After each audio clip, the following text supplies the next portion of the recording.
everybody. Welcome to Painting Together with Acrylics. I'm Gigi Chen, and welcome to my studio in New York City. So we're going to get right to it today.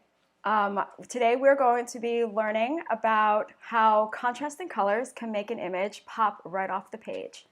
So today we're going to be working on this image of a fish and see how we use these complementary colors of yellow and purple to make everything kind of like glow, right, and pop right off. So let's get started, okay? Okay, let me switch up. So here is the example again, and here's my palette. So we're going to be starting off with some, we have the white, we have cadmium yellow, we have yellow ochre, burnt umber, quinacridone red, ultramarine, we have some Payne's gray, and some Mars black. And I have a little bit right here in the corner, some medium. So I will show you guys. If you guys don't have any medium, it's okay. You can use a little bit of water, but I'm using this. So I'm using the Golden Open. It's a medium, and I prefer matte. You could also use glossy, like other way. But if you don't have that, it's totally okay. You can use a little bit of water. Just make sure you blot. So I have some water here for me to have a little thing of water here, right? It's like my well-worn little water jar. And make sure every time you use a brush and you're not using it anymore, put it in the water or it will dry out because acrylics dry really fast. I have my giant array of brushes. And so this is the example we're going to be using, but of course we're going to start off with a blank canvas. So as you can see, I already have a pre-drawn drawing here. I have a how-to video below. I have a how-to video below how you can do a little transfer with graphite paper and a photograph. And also down below in the show notes, you're going to see a little place where you can download our reference image, which is of the fish, and a little bit more about the show. So there's going to be show notes down there where you can go to a link to our landing page where you can find out a little bit more about what I do and other videos I've also done with Artist Network. So for those of you guys who have not started doing a drawing, you can freehand it, or we can do a little quick drawing with each other already. So also you can see that on the side there's a chat, and you guys can ask me any questions you want, and I'll try my best to answer as many as I can. Okay, so here we go. I am starting off with a pointy brush because I want to do a quick little drawing with you guys for any of you guys who just want to do a little freehand. Okay, so I'm going to take a little bit of yellow ochre, and I'm just going to make it fairly light because I don't want to overpower and have to work through it later. So a little yellow ochre, I have a little bit of white, and I'm going to, my brush is already a little bit wet, but guys, have a rag with you because you're going to need that to change anything up and also to wipe things down. So for those of you guys who are going to freehand with me, I'm going to do a very quick outline of my fish.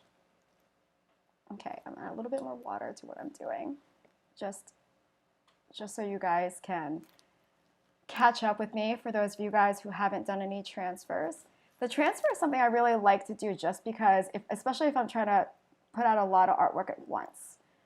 But for those of you guys who are not doing that, let's do a little quick sketch together of our fish. So I basically do a little oval.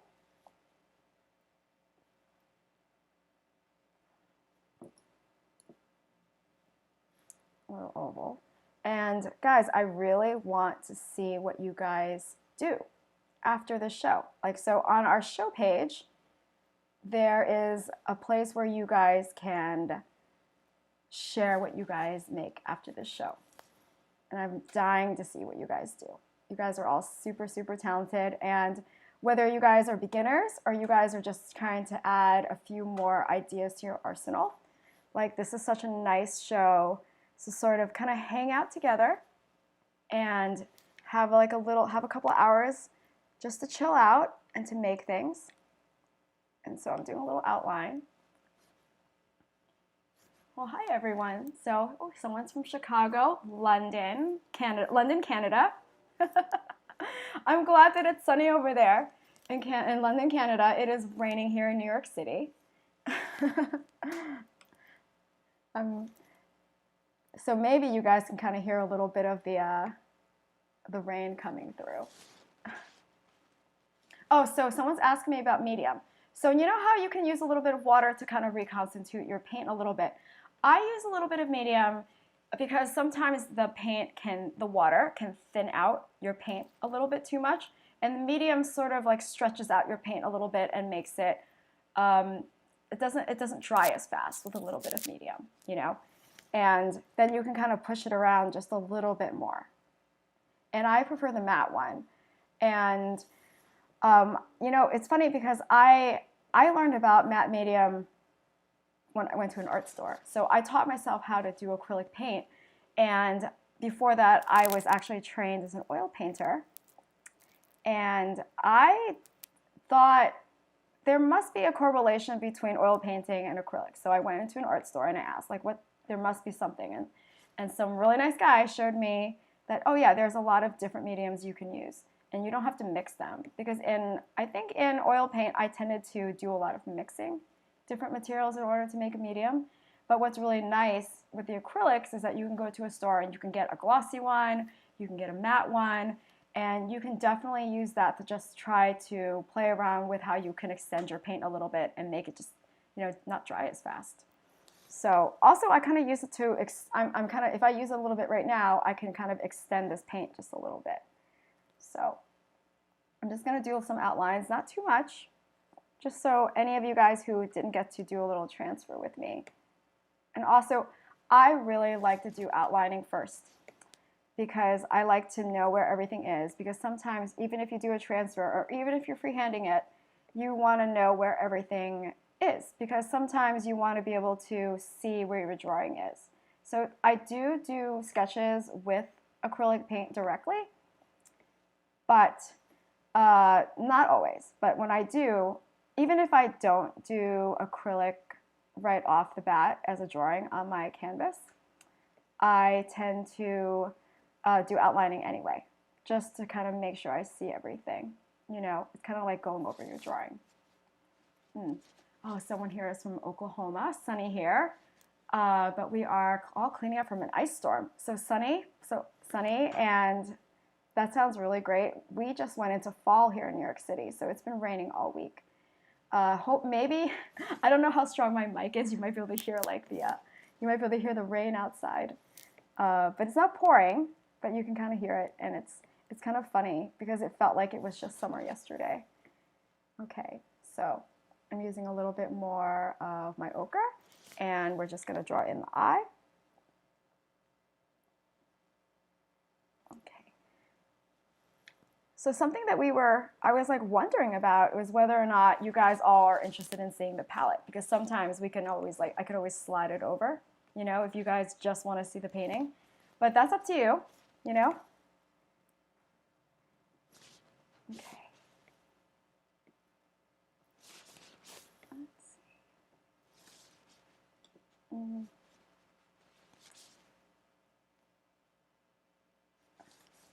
So I'm using a little bit more of this yellow. So how many of you guys have never done acrylic painting before? So I see you guys are from all over. Here's somebody from Pennsylvania, Mexico City, Puerto Rico, Atlanta. I love Atlanta. Hi, Vicky from Atlanta. I love Atlanta. It's one of my favorite cities. My best friends live there, and I unfortunately haven't been there in a couple of years, but I love it there. Oh, here's Letitia from California. California is my second favorite state after living here in New York City. I love California.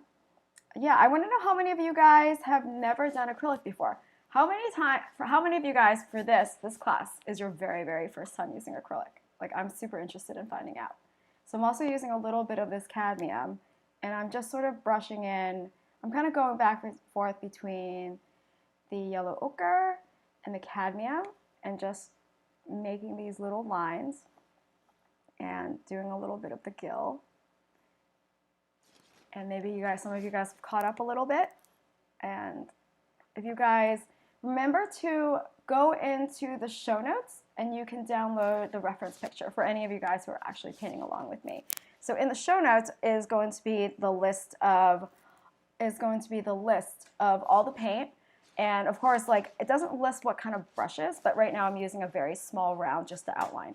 It doesn't, because I really think that it's really good for you guys to, I want you guys to pick up a preference, what kind of like paintbrushes you guys want to use. Like, I use some really nice, sometimes I have some really like fairly inexpensive brushes, and I go to the craft store a lot to pick up brushes. And sometimes I go to like a regular art store, but honestly, sometimes I really mostly go to a cheap craft store and pick up like a giant brush pack, you know. Okay, and I'm painting in the eyeball just to kind of, I just want to indicate where everything is going to be.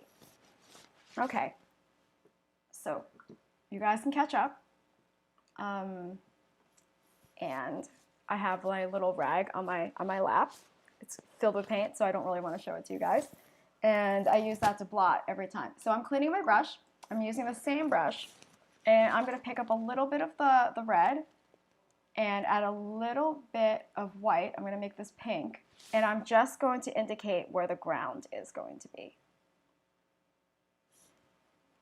Okay. Go. Just to indicate where it is, so we can, for those of you guys who didn't get to do the transfer. But there. So I'm going to give you guys a second to catch up. Okay, so, but we're going to start working on the background now, just to kind of like get things moving, get things going. Oh, and Murda from Sweden. I love Sweden. Sweden's one of my favorite places. I got to go visit there for the first time last summer. Okay, so I'm going to mix up. I'm going to mix up a bit of a dark purple. I'm going to use a bit of Payne's gray. I'm going to mix it right here. Some Payne's gray and some of this red. And with this, I'm actually just going to start brushing in a background. Start brushing in this background. And just going to go, so I'm going to go between, I have a flat brush. I'm using a flat brush. It's an old brush. I have used it, and it's loved. All the paint is gone. I can't even tell you what brand it is. So I'm going to take this.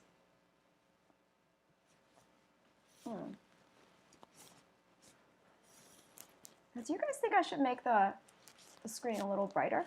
Should I try to raise up the ISO of the camera and make it brighter? You guys let me know. Like, it's hard for me to tell from my own screen. So I'm going to use a little bit of Payne's gray and just start to, Payne's gray and this purple I made, and just start to go over the background. So I don't want you guys fussing over any one area quite yet. So what I really want to talk about with this is that the first thing I want to talk about with painting is that everything happens in layers. Nothing is miraculous. All the paintings that you see in the museums are all done layer by layer by layer. And I want to emphasize that this is in stages. Because like I would say the first half hour of this, our paintings are going to look crazy. They're not going to look that great. Oh, so yes, I am painting on a desk. And it's in an incline. So every now and then you might see my paint drip down because it is at an incline. Oh, and there are a few very, very, very beginners. I'm super excited about that because actually some of my favorite students are total beginners, and I love that so much. Oh, yes, Stockholm is very beautiful. I was in Stockholm last summer, and I spent a week there, and I loved it so much. Oh my goodness. I wanted to stay and frolic with you guys forever because my best friend lives over there and she's also a painter. And it was one of my favorite times. I was really hoping to go back there this summer too. Okay, so I am mostly using Payne's gray to brush in the background. So I like to use acrylics like dark to light, and then obviously we kind of go back and forth a little bit. See, back and forth. And how about we kind of, in some places, add a little bit of ultramarine, just to kind of change up the space a little bit.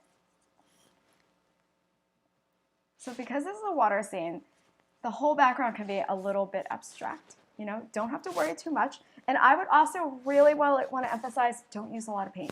Do not start these paintings off with tons and tons of paint because it's going to be super hard to change up later. So I'm working mostly in like layers. And so just using the background, look how like, this is not a very pretty painting right now. We're not going for like absolute amazing, amazing paintings like right off the bat.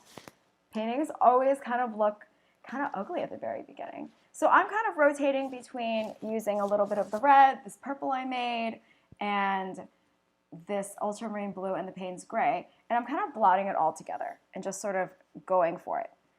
Doesn't have to be super perfect.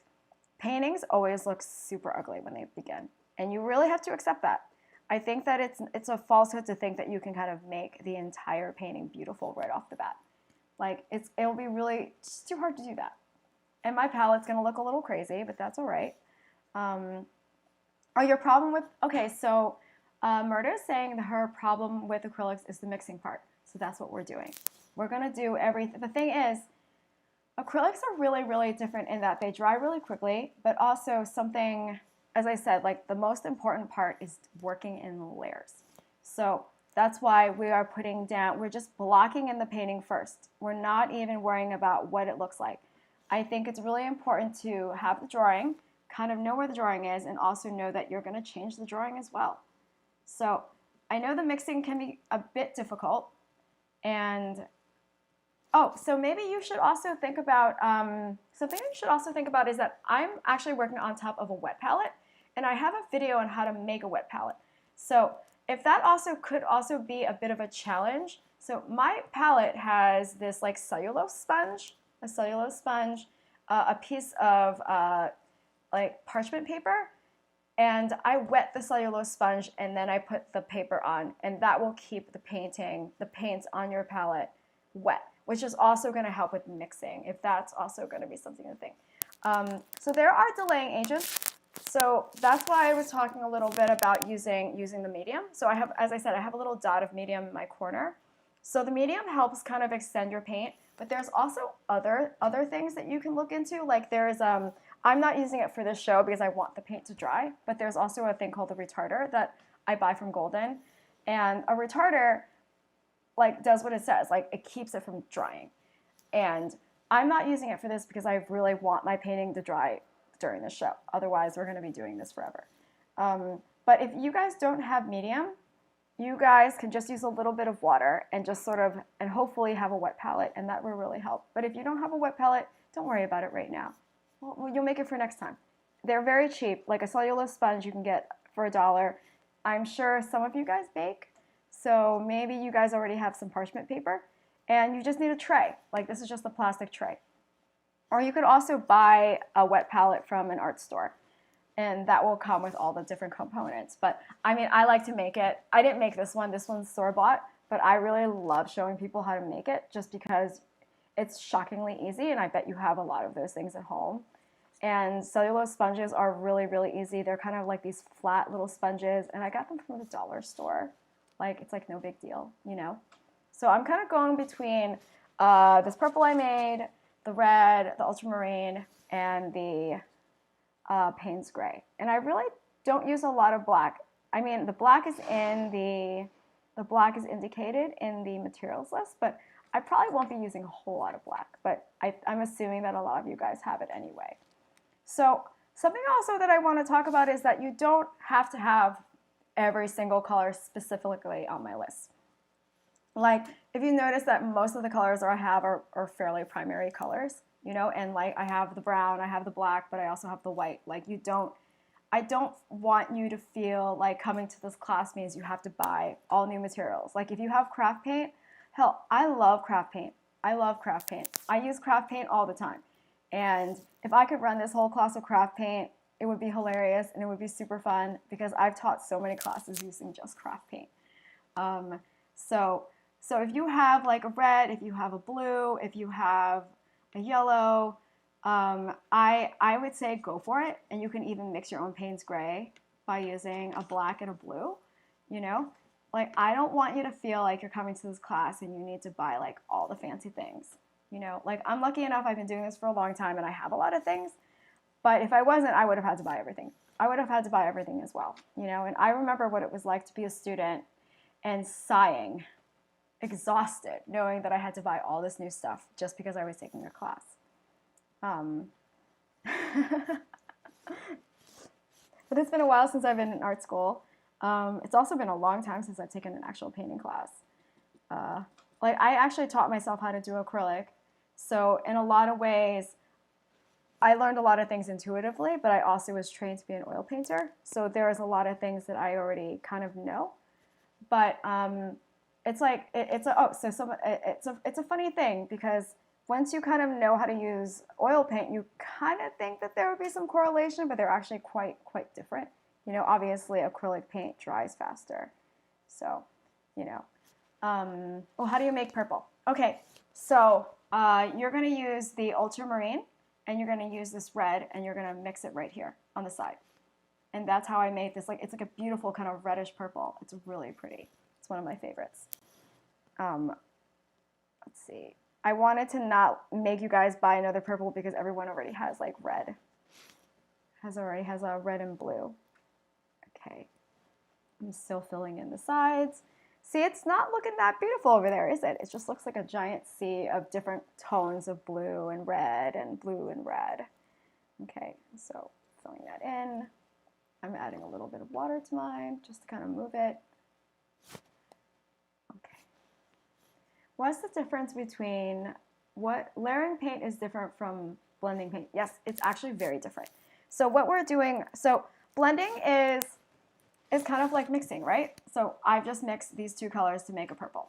So, and layering is what we're going to be doing. We're going to be creating translucent layers over other translucent layers. So that's a really great question. I love that question. It's funny because sometimes I don't always think about these, having to explain these differences. So, so what we're doing right now is we're blocking in the paint, we're blocking in the painting, right? We're just sort of loosely putting it in, and then we're going to paint over it, and then we're going to be layering over it, like one little bit at a time. So here we go. But I still want to indicate the entire rest of this.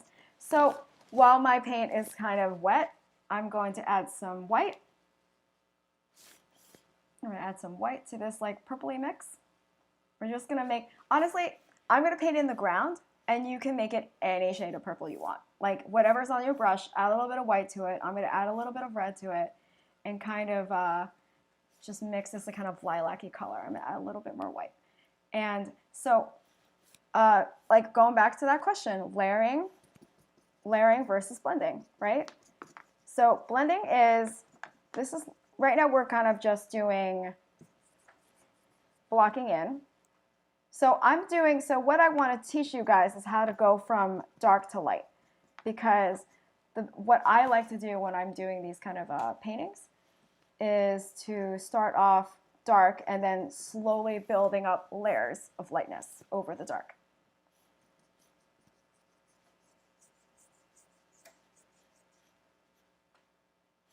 Okay, add a little bit more white, a little bit more water, add a little bit more white.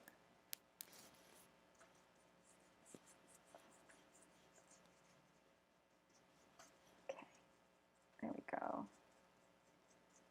And I'm still using the flat brush, but you guys can switch brushes whenever you want.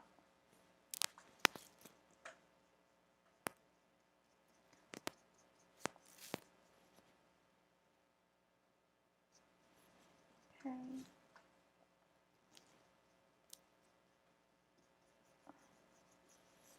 Just blocking it all in.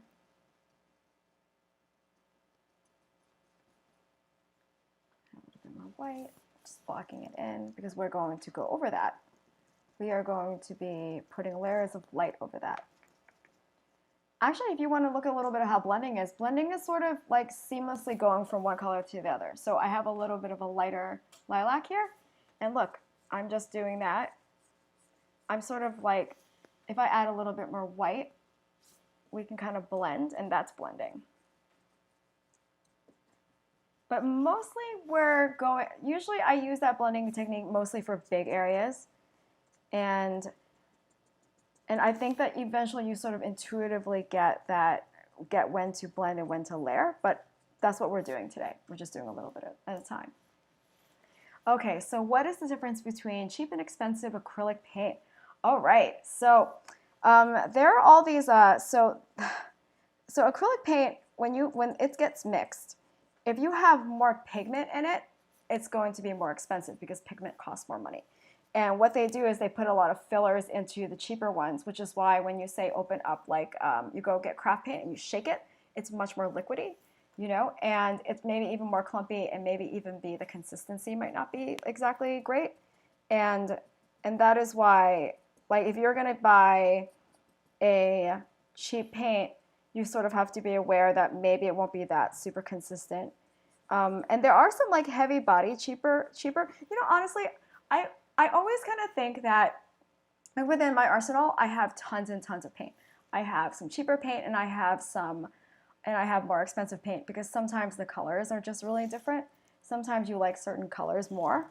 But I would say that if you're going to start out, I don't always suggest using super expensive paint, and maybe picking out like I would say picking out like a good student grade would be really great. You know, if you go to an art store and you pick out something that isn't like, oh, craft store for kids, although I really love, as I said, really love craft paint.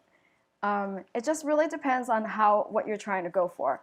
I also think that, I don't know if the light fastness changes so much with the cheaper paint. I'm assuming it does. So I would imagine that the cheaper paint will not last as long. But it really has to do with like the ratio of filler versus pigment. So the really expensive stuff will have like much better pigments, or have more pigments too. Okay, so we filled in the whole background. So I'm going to take let me see, what am I going to do? Let me pick out another good flat brush. I'm going to pick out a flat brush. So I'm just picking out brushes and showing you what I'm using, and I could also be wrong. I want you to feel comfortable with whatever brushes you guys have. So I have a wide variety. I have, you know, I have like rounds, I have flats, I have filberts. I have all sorts. Like, if you don't have as many, it's okay. And I'm going to try not to use a ton of brushes during this drill, just because I don't want you to feel like you have to use a lot of different ones. But I'm switching just because I don't want to get all the paint mixed in.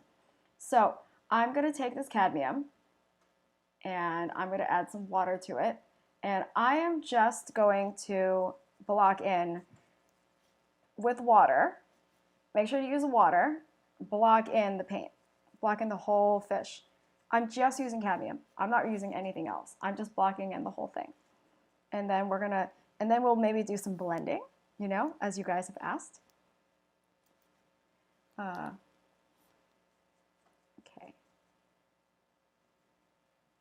Let's see.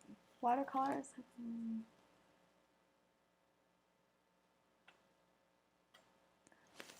Well, I think that someone's asking me again about like paint and opacity, and you don't see, I'm using water, and you don't have to use acrylic paint in a super like opaque way. Yes, watercolors and acrylics are different. So the question was like, you know, watercolors you use like in layers because they're transparent, but you can also use acrylics in a transparent way.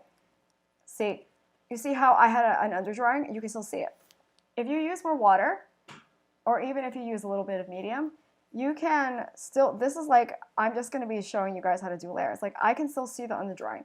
So depending on how you use your paint, you can use it almost like a watercolor. And I'm also probably going to end up using a lot of techniques such as that even for this painting.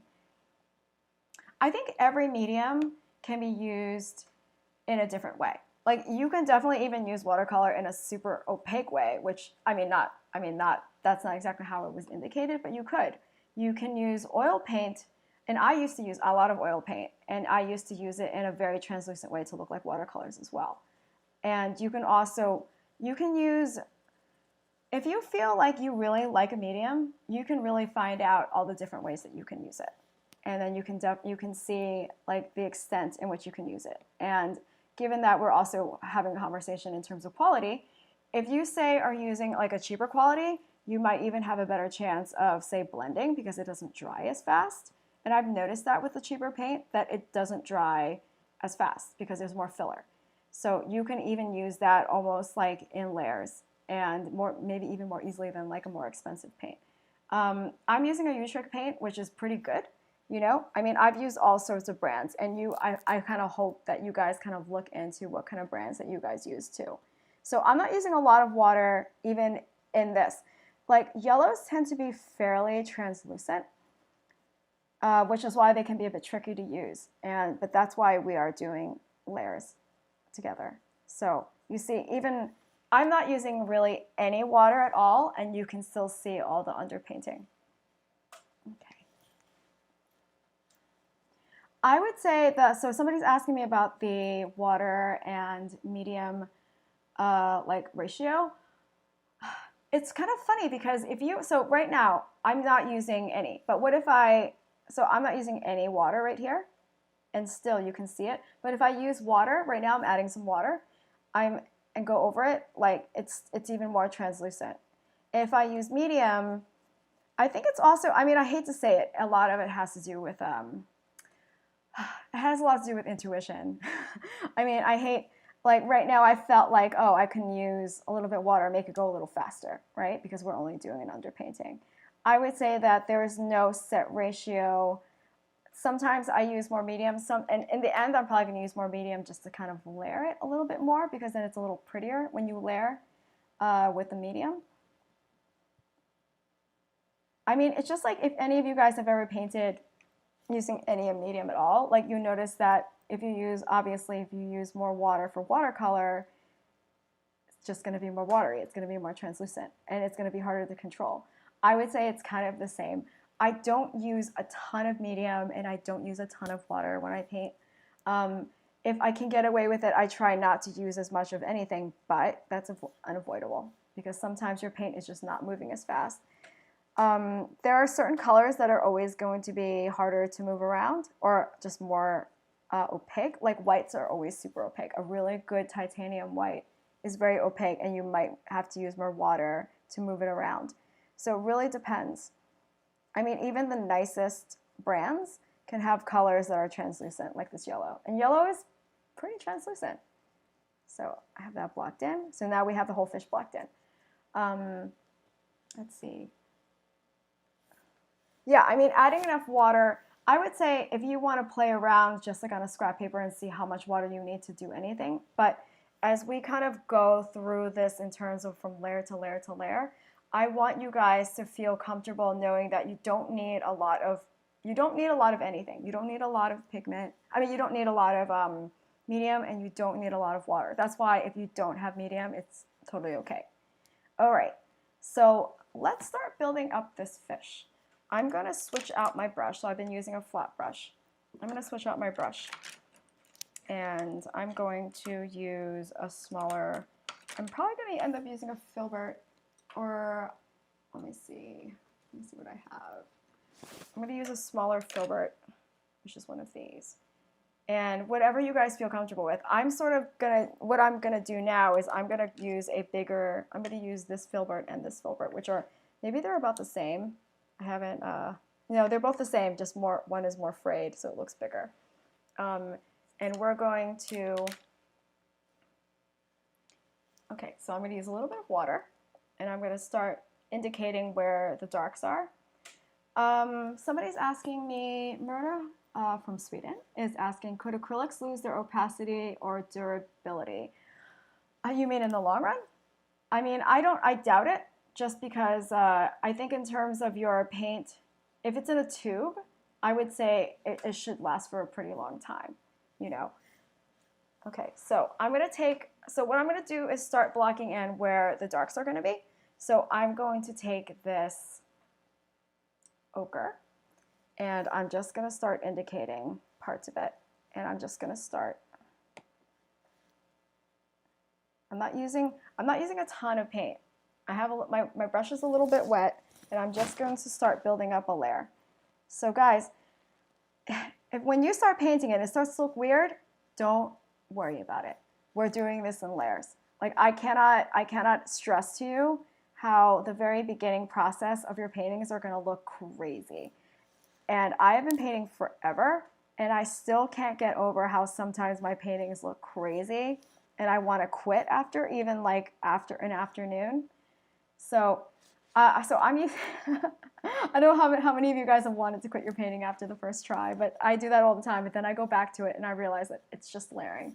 It always looks crazy at the beginning.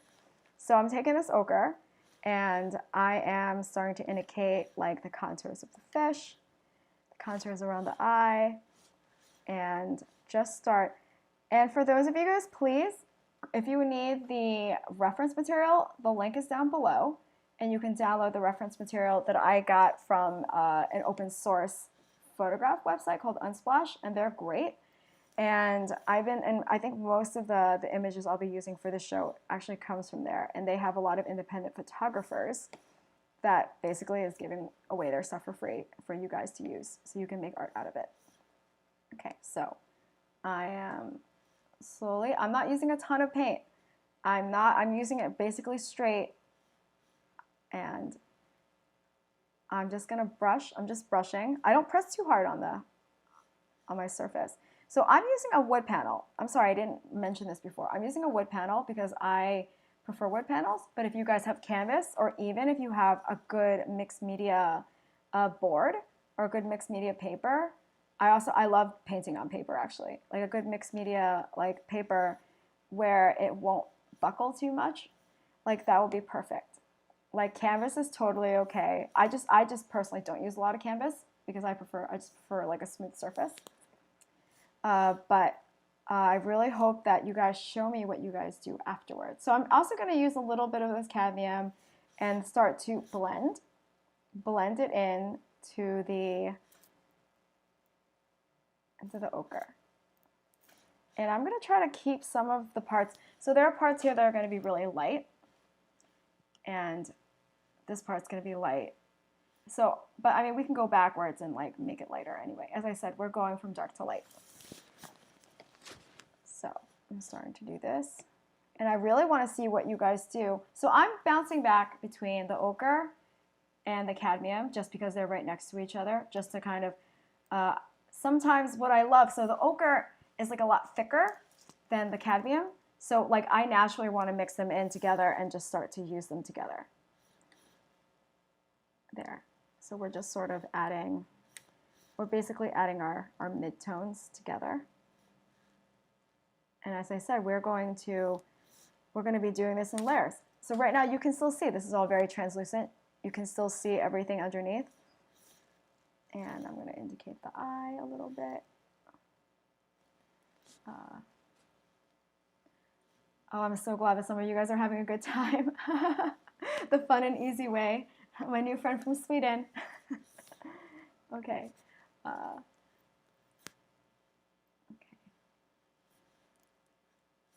And remember, you guys can always come back, and if any of you guys came in late, which I see some of you guys came in late, I want you guys to come back and like watch it again, because after this this is done with the live show, you guys can go back, and I so excited to see what you guys do. Like there's nothing more fun than seeing what my students do for these classes. Really, for any classes I've ever done, I love seeing everybody work. Okay. Could you use gesso instead of white? No, please don't use gesso instead of white. So gesso, some of gesso is it's really thick. It's not a paint, it's a primer. So do not use gesso as a white. This panel was like gessoed and has the white over it, but no, gesso is not a paint. I mean, I guess you can use it to sort of just use it to prime your board. Don't use it for painting. Also, gesso dries really fast. Dries even faster than acrylic paint, if that's possible. Please don't do that. That's a great question. I've never been asked that before. Okay, and I'm just going to do a little bit more. So I'm not using a lot of paint, guys. So I'm just mixing in the ochre with the cadmium, as I said, because the cadmium is a little slicker, and I want the paint to move. So I haven't even used that. I haven't even used any medium yet, really. And I'm going to paint in, indicating where. Okay. indicating this. If any of you guys know some good fish facts, that would be fun. I'd like to see you guys tell me something about fish because I don't know a whole lot about fish. I just really love painting them. When I was picking out work to do the show with, I wanted to pick out things that were bright and colorful and beautiful. And today's class, I really wanted to think about contrast, right? You see, purple and yellow are complementary colors in the color wheel. And when you put them next to each other, they can make each other pop. So I wanted to pick an image that would pop. And we can talk about how creating composition and with the colors in mind can really make an image look like really come alive, right? So still I'm only using the ochre and the cadmium to block it in.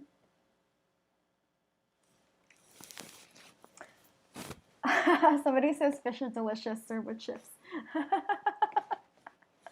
They can be. Okay.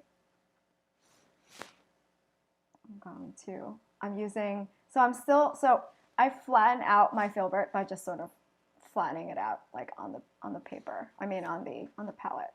And I am still just reinforcing my drawing that was there because I don't want to lose. And I'm going to do a little bit of blending here with the cadmium, just the cadmium over here and the fin. So when I do this, I'm really kind of just lightly brushing, and that's blending. You know, I'm just lightly brushing over these like contours, you know. I'm not doing a lot.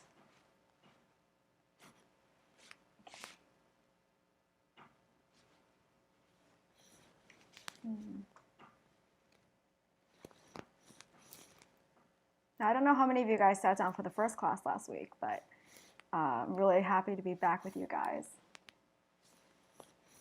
And I'm really looking forward to like working with you guys every week, just because this is really fun for me. You know, when I'm mostly a studio artist, and I spend a lot of time kind of hanging out by myself painting, and I kind of love doing this class just because I get to kind of hang out with you guys, and I don't know, it's kind of like fun and communal, and it's like having a little art party. You know, and I used to have a lot of art parties, and now, of course, things are a little bit different, but I really look forward to doing this, even though sometimes I could be a little bit nervous when I start out. Something about painting for the camera can be a little bit nerve-wracking, but it's really kind of fun. Just because I know that most of you guys are here to either watch or to learn or both, and really kind of just to hang out like a little community. Oh, so question is, what's no copyright infringement intended? Oh, you mean, are you talking about the images? So yeah, the images are open source. So you don't have to worry about that too much. I'm not sure if that's really what your question is. Okay. Okay,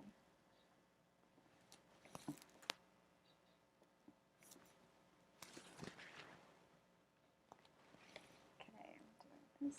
I actually don't know what kind of fish this is. Maybe someone else can tell me. I'm not great with what things are. I just sort of picked it because I really like the contrast of the colors. But if anybody knows, it would be really great if you told me. Okay, so I'm still just kind of blending him in. Yeah, so as you can see, so acrylic dries pretty quickly, so we can work on it in phases, and we can kind of keep working on it if you want, unless you guys want to start working on the background. Just let me know when you guys want to start working on the background. You get tired of working on the fish. Okay. So I'm still sort of indicating the darks. Okay.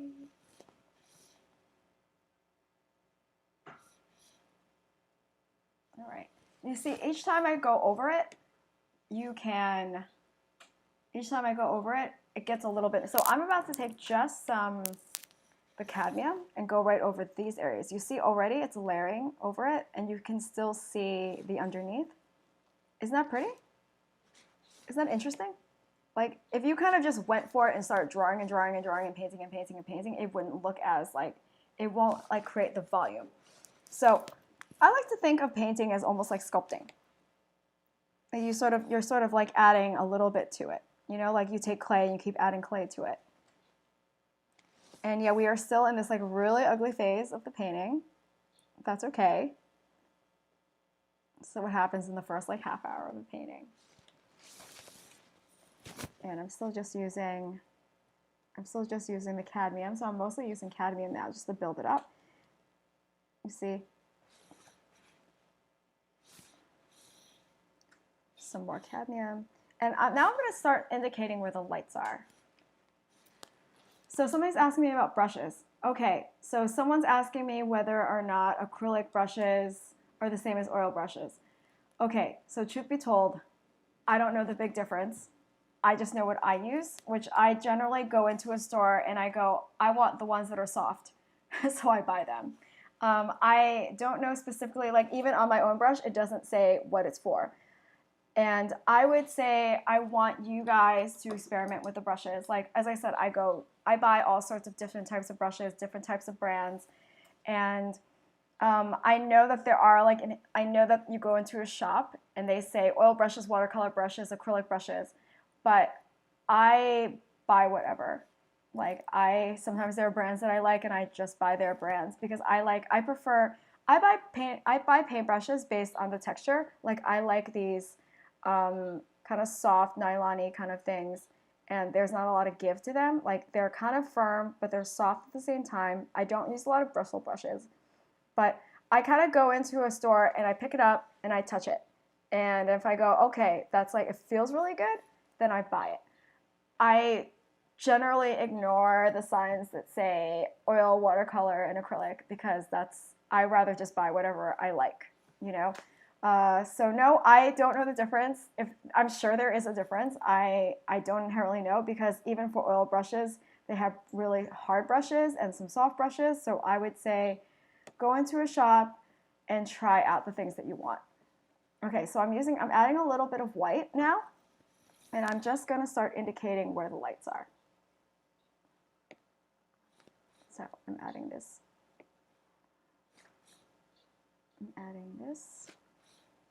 And I haven't really cleaned my brush a whole lot, but I'm adding these whites to kind of indicate where the lights are going to be.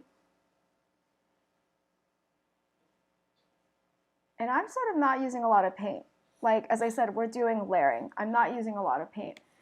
I mean, I put down enough paint. I doubt that I'll ever use even close to what I was using that I put out.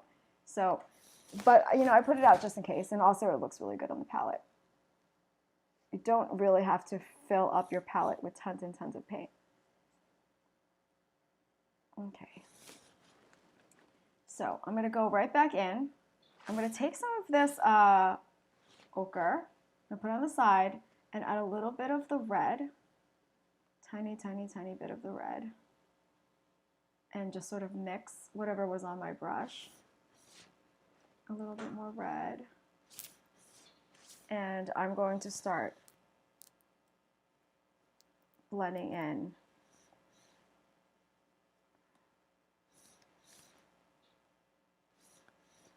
adding these parts. I'm also going to use a tiny, tiny bit of ochre. Tiny, tiny bit of ochre. Not too much. As I said, I don't use a lot of paint when I paint. And I'm going to indicate these dark parts. And I sort of, every time I put paint down, I just sort of stroke it and go back and forth a little bit. And if your brush is still a little bit wet, even better. And your brush, for the most part, will stay pretty wet as long as there's paint on it. And if you're not using a brush, please put it into your water, or else the whole thing will dry. So I'm going back in. I'm going to start indicating. Are steady hands required? I would say yes, but I also would say start learning how to use your shoulders, or else you're going to start getting exhausted. Because I'm kind of over this camera, I can't move a whole lot. But for you guys, I would suggest at some point you guys getting up and stretching.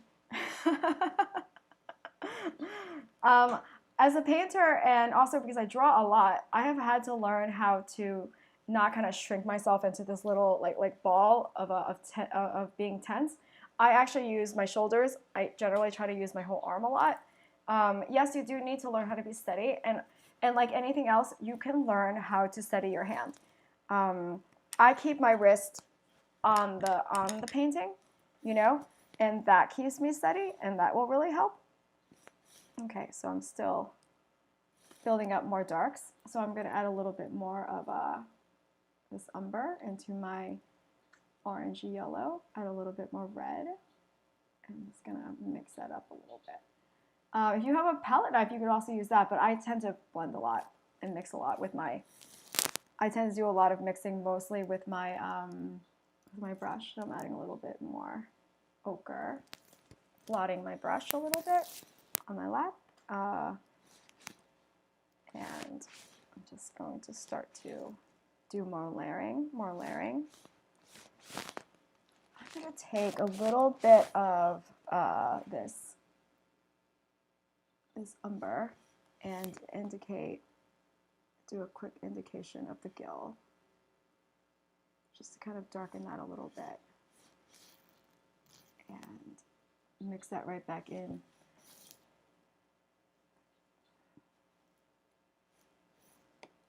Okay.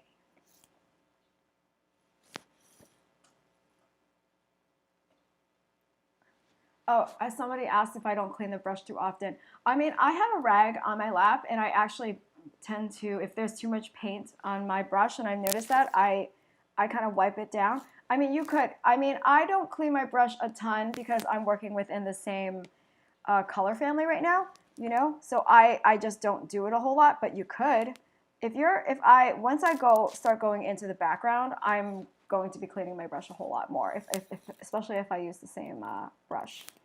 But you don't have to. But like, I have a rag on my lap, and I use it to wipe down my brush, like, which is what I'm doing right now as I'm about to go into my cadmium and my white, and I want to use that to indicate these little subtle changes in the painting. Now, I don't clean my brush a lot just because I'm using the same color family. So I'm still using the oranges, the cadmiums, and I feel as though, maybe for me intuitively, it doesn't make a difference because I like to use all the same colors anyway. And I'm basically going back and having all the colors still on my brush, actually I feel sometimes helps me. Just because I like to create the accidents when I'm painting. You know, I like to see that the change, I like to see, by using the same colors on the brush, it sort of is a matter of just sort of creating, the inconsistency is what makes the painting really pretty, you know? So if I'm using a lot of different, I'm not going into the blues, I'm not going into the blacks, I'm still within this color family. So I'm using a little bit more cadmium right now, and I'm just gonna brush over some of what I did. And I'm going to use a little bit of medium to kind of, so the medium is actually almost acts as though it's a layer, right? So the medium gets the paint moving, and you can kind of layer on top of what you did with the medium. But if you don't have a medium, use a little bit of water. So I'm going to go right back into the cadmium and go into this part.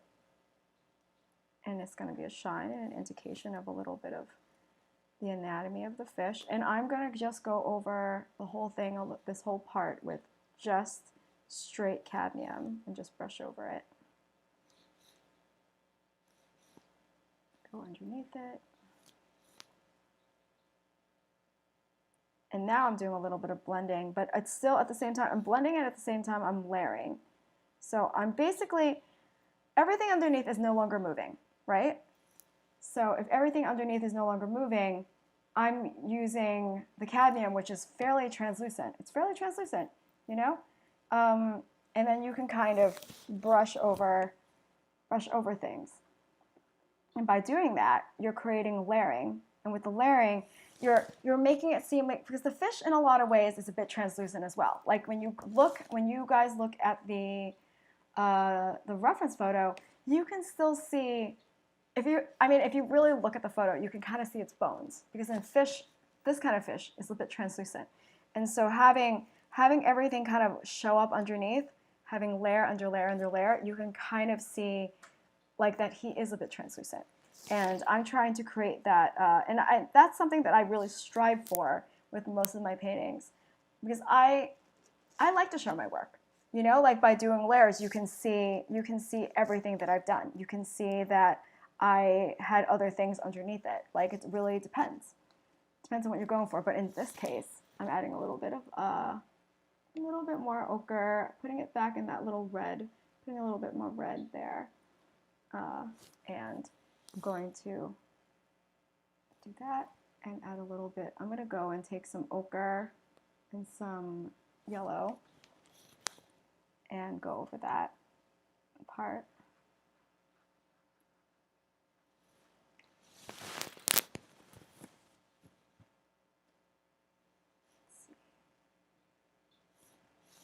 There, it's already sort of like building up, right? You can still kind of see some of this, the indication here. And then at some point I'm going to probably go to the background because we are spending a lot of time on the fish. I'm going to take a little bit more of the ochre, put that in with this orange, add a little bit more red, and maybe a little bit more ochre. And I'm going to start adding a little bit more. Okay, I'm blotting my, I had too much paint, so I'm blotting it. Okay. See how it's kind of building up? And you're not just sort of like, I think that we all want to sort of paint and have it be done, right? But I really want to teach you the beauty of doing everything in layers and how to stay within the same color family. I'm going right into a little bit of the white and cadmium and cleaning that up a little bit. And each time, I'm not using a ton of paint, just a little bit. I'm going back into the ochre and a little bit of the cadmium and going in here. And for those of you guys who are coming late, the reference picture is in the link below. Let's see. And for any of you guys who want to know a little bit more about what I do with Artist Network and what else I've done for them actually, if you go to the show page, the landing page for the show, you will have like you show where like the articles I've written for them, and also I actually have done a couple of series of videos with them over the last couple of years. I have a video set where we talk about how to jumpstart our sketchbook practice, and also I have another video on how to use a reference photograph to paint. And it's an acrylic painting class. It's a workshop. It's short, I think. There we go. And I'm going to take a little bit of the white and this cadmium and start to brush out some of this part near the front.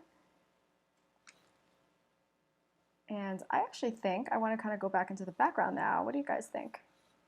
Just because it's funny to be working on one thing for too long for me, because then I want to be able to finish the background with you guys as well. So, okay. Okay, I'm going to put away my brush into my water. I'm going to go and take, let me see, what am I going to use? I'm going to go back into my, trying to decide what I want to use. I'm going to go back into my, actually I'm going to use like a filbert. So I'm kind of got this big filbert. But you guys should use whatever brush you feel comfortable with. So I'm going to just start working the background, and then we're going to start going back to the fish. We're going to start to bounce around. Okay. So I'm going to go into and make a purple again. So we're going to use this ultramarine. I'm going to go into the red. I'm going to mix that, and I'm going to start adding a little bit of white. So I don't mix this paint super evenly. Like I'm making a purple, but I'm also have a little bit of red here and the ultramarine. So it's because I don't want the background to be super consistent. You know, like I don't want the whole thing to be like purple. So I'm basically going to go in and use this purple and just start to dot in some areas. So I don't want this background to be overpower the fish at all. Like I want it to be kind of purpley, I want it to be kind of bluish, but I also don't want it to be super overwhelming to paint for you guys. So I already have a layer of some black, and I already have a layer of all sorts of colors. Like there's some blue, there's some red. So what I'm going to do is I'm going to take this opportunity to add a little bit more white and just start to, like almost kind of like painting clouds, but I'm kind of just using my brush and sort of just like brushing over the edge of the, okay, I'm going to work fairly quickly. So as I said, I don't want the background to be the star. You know, I want it to be a little bit more white. I want the background to sort of just like complement the fish. As I said, this is about contrast. So I don't want, I want to be able to see the fish more. So I add a little bit of red. So I, like much of the fish, I'm bouncing around between this lilac, this purple I made, and I'm also going to bounce back. And every now and then, like without cleaning my brush, which is what you guys have noticed, I'm going to bounce between some of this ultramarine, this red, and the white. And we're just going to be like creating like an indication of the background and not creating like a ton of detail. So it's almost kind of like creating an abstract painting. Okay. And it's okay if you kind of get the fish a little dirty. It's okay. I'm going to add a little bit of blue. So I'm kind of just sort of going into my palette and going into this little bit and just starting to create subtlety. Like I don't want it to be nuts. Like I don't want the background to be the star. So I'm adding a little bit of blue, and I'm going to start to scumble around. And as you notice, I'm not using pretty much any water at all, you know. And I'm just going to start to indicate the background a little bit. And I'm going to go also, I still have my Payne's gray, of course. So any area that you feel like you need to fill in with the Payne's gray, I'm also kind of doing that and creating almost like a gray. And I haven't cleaned my brush at all. Like I'm just really kind of going for it and going back and forth between the Payne's gray, the ultramarine, the red. And I want to use the same technique all over and just sort of have it almost be like an abstract painting. Like I want this almost be like a gesture drawing for you guys. Okay. And don't forget, I want you to see what you guys do after this. Like I want to see your paintings. And you can always go back and see this video again if you guys have missed anything, or if you're right now just kind of hanging out and watching, and then you guys can come back and see it later and paint along again, you know. Those were always my favorite things to do when I was a kid. I used to watch a lot of Bob Ross videos in the morning, and then I would go into my yard as a little girl and paint and try to remember what he talked about with trees and flowers, and it was actually kind of awesome. And it's kind of awesome to be hosting my own painting show, just because that was like my dream when I was a kid, you know, like my Bob Ross dreams are kind of coming true. Okay, I'm adding some of this blue. And just I'm indicating the background. I'm not worried about doing a lot of details for the background. Because in a lot of ways, I kind of want the background to be blurry, you know? Adding a little bit more white.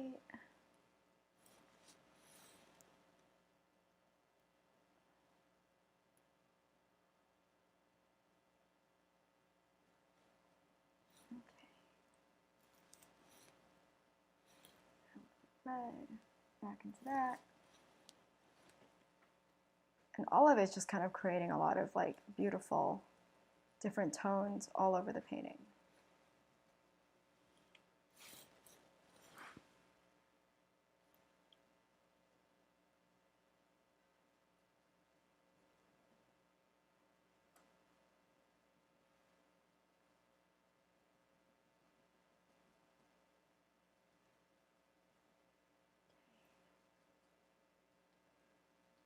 I'm going to put in the blue. I'm assuming you guys are more quiet because you're painting along with me. Okay.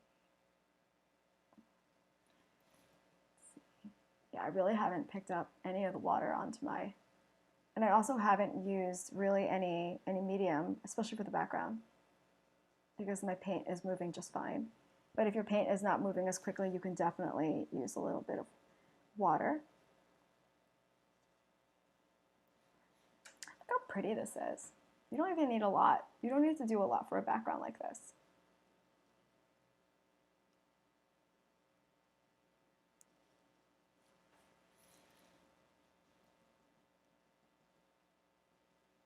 Are you painting? Oh, somebody here is saying they're painting theirs in watercolor.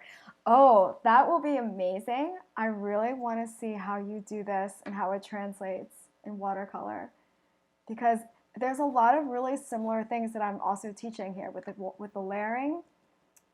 Oh, and I love watercolor. I wish I were better at it. I used to do it mostly, I used watercolor for years, but because I wasn't great at it, I actually started doing watercolors and then drawing over it with color pencil. I never quite took to it, but I love watercolor. I still really, really love it. Have you been doing watercolors for a long time? Somebody here, L McIntosh, who said that they're using watercolors right now. Okay, we're just gonna, yeah, a lot of the things that I'm talking about in terms of layering, a lot of it, I mean, you also use a lot of layering with oil paint as well. Like, I think that painting everything at once and hoping it kind of looks right it's too hard. I mean, for me, it's really difficult. I like to build up my layers because I like to see it. Almost is like seeing work come to life, like a little bit at a time. Okay, I'm going to use a little bit of white.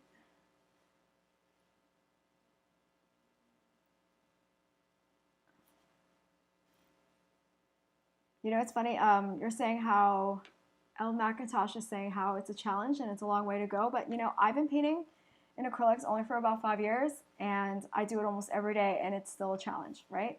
Whether or not you're doing this for 20 years or 5 years, it is always a challenge. I had already done this painting because you guys saw the my example earlier, but still, I'm doing this painting with you, and I still have to think really hard. So it isn't like you do something once, it doesn't mean you automatically are really great at it. Like, I know a lot of people who do yoga, and they said that still, after doing yoga every day, they still have days where they're like, oh, I can't do the pose that I thought I was going to be able to do.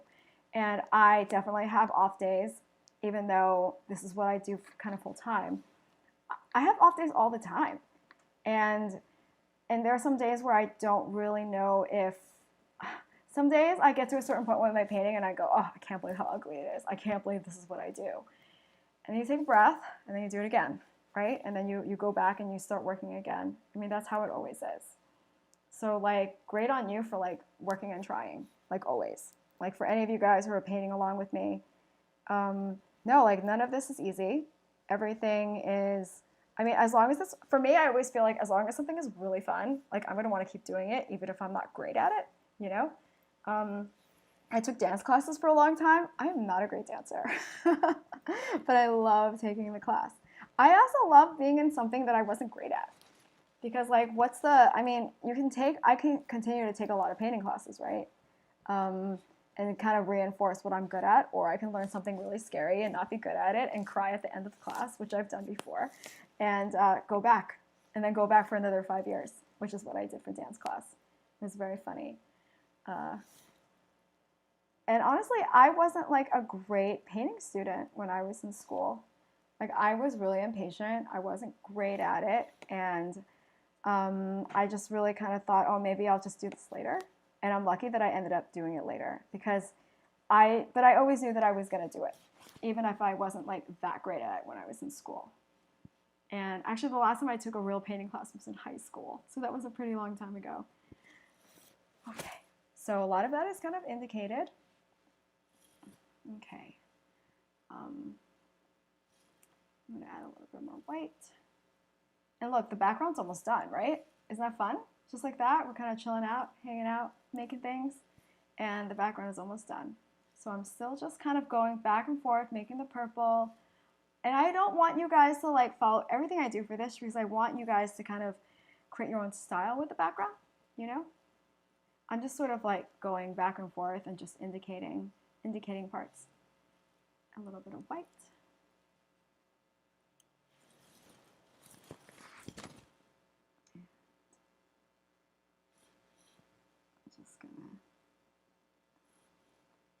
I'm trying not to interfere with my fish too much, but I already know I'm going to have to paint over some of it. And now I'm going to start brightening by adding a lot of more white in my purple. And I'm going to pick certain areas to just brighten up a little bit, a little bit more white.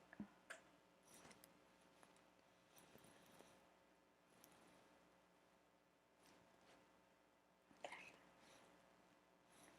A little bit more red. Yeah, and I'm still using the same brush. And I think I might actually switch to a smaller brush at some point. Yeah, let me switch to a slightly smaller filbert. But you guys don't have to do that if you don't want to. I just felt like I needed to switch my brush. Because I felt like I was starting to touch my fish too much. So I'm going to add a little bit more white to this.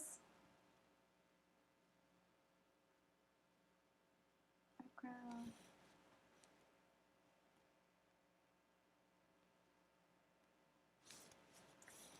Okay, and I'm just going to start working on this.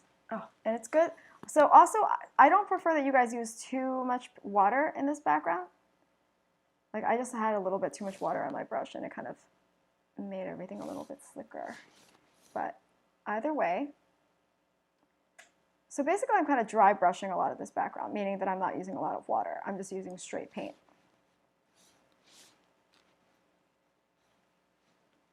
And click on this side.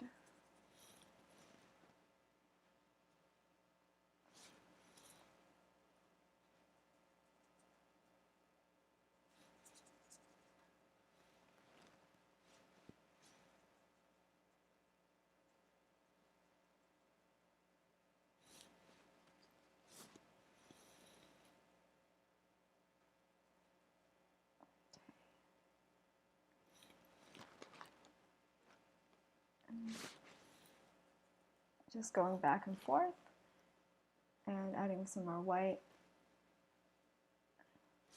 I have a very clean palette. My palette's a little nuts, but that's okay. I'm going to stumble around. There, that looks pretty cool, right? Kind of think this looks okay? What do you guys think? The background's looking okay?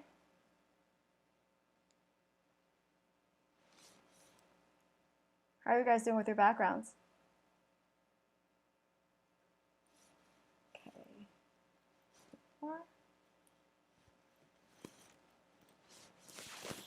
Do you find that the white makes the color a little chalky? I mean, it depends on what you're going for. Like right now, I'm kind of okay that some of it looks a little chalky. And just because I kind of like how kind of soft it is, but it really depends. Like sometimes I use other colors to lighten because it can make it chalky. It depends. It depends on what you're going for. Like I think in this case, I don't mind that the background is going to be almost like a different texture than the fish. Okay, I'm adding a little bit more white. Yeah, I mean, a white obviously sort of tones down everything, and it does kind of make it a little flatter looking. But as I said, it really depends on what you're trying to go for. Okay, I'm adding a little bit more, and I don't want to go too nuts with the background because I want it to not be as light as the fish. Okay.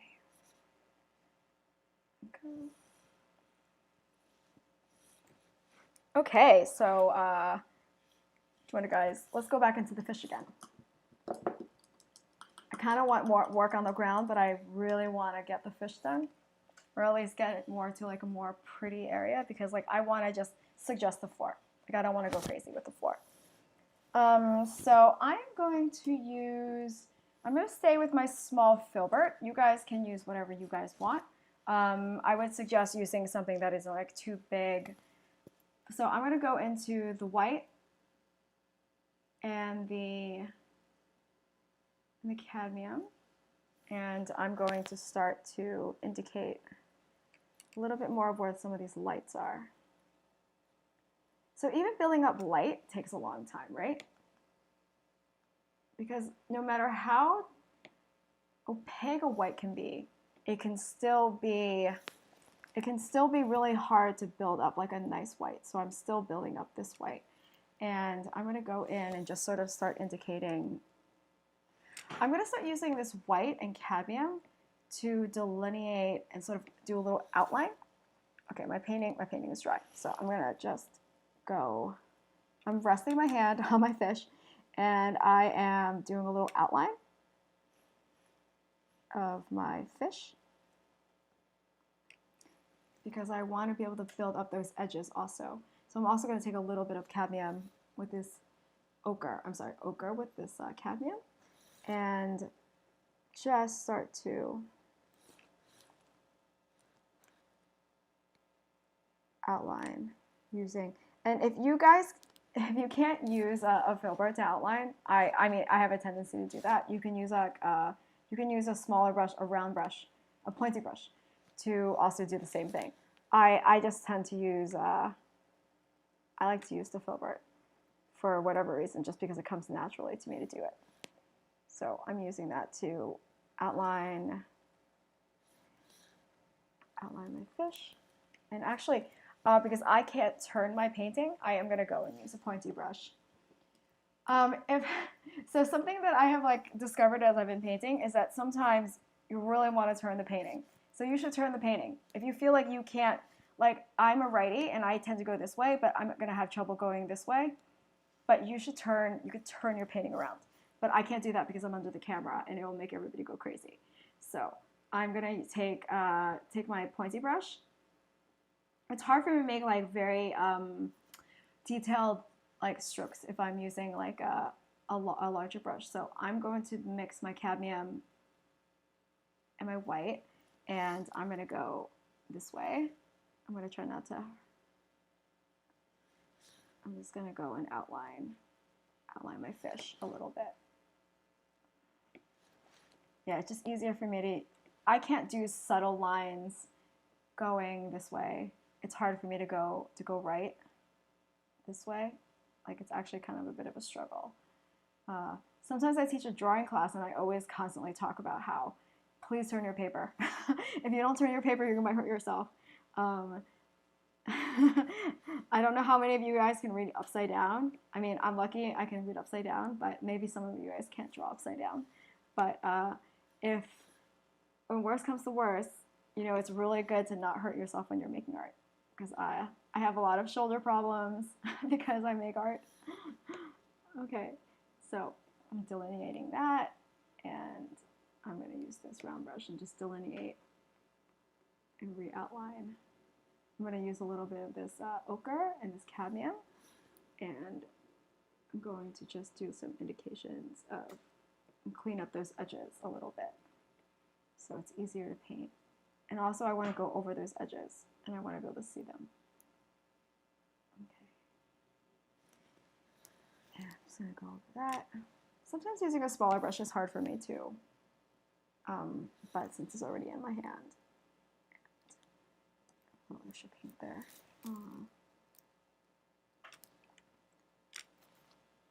Go. Use that too.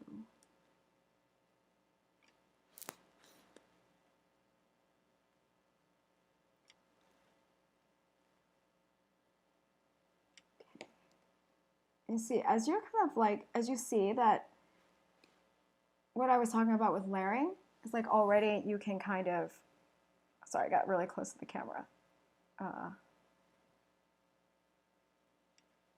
See, you can't see even like the outlines anymore so much because I've kind of like layered over it. Okay, so I'm going to go right back to my filbert. I'm going to clean my filbert. I'm going to clean this brush. So I'm using my small filbert. Sometimes I use really, really tiny brushes, and I might have used a very tiny brush when I made the example painting, but we're not going to do that today because it might drive you crazy. So I'm going to use a little bit of the ochre and a little bit of this brown, this umber, and I'm going to do actually use a little bit more cadmium, and I'm going to start filling in the eye. Oh, I might have to use a smaller brush. If you guys must, use a smaller brush. I think I'm going to have to use a smaller brush. So I'm going to go back to my small round brush. And since I already put down a little bit of that ochre, I'm going to put down a little bit more of this ochre, and then I'm going to outline him. And then I'm going to go clean that brush and go back into the cadmium. And while that ochre is still wet, I can brush right over it, and hopefully yours will also do, I'm going to add a little bit more ochre and just start to blend that in.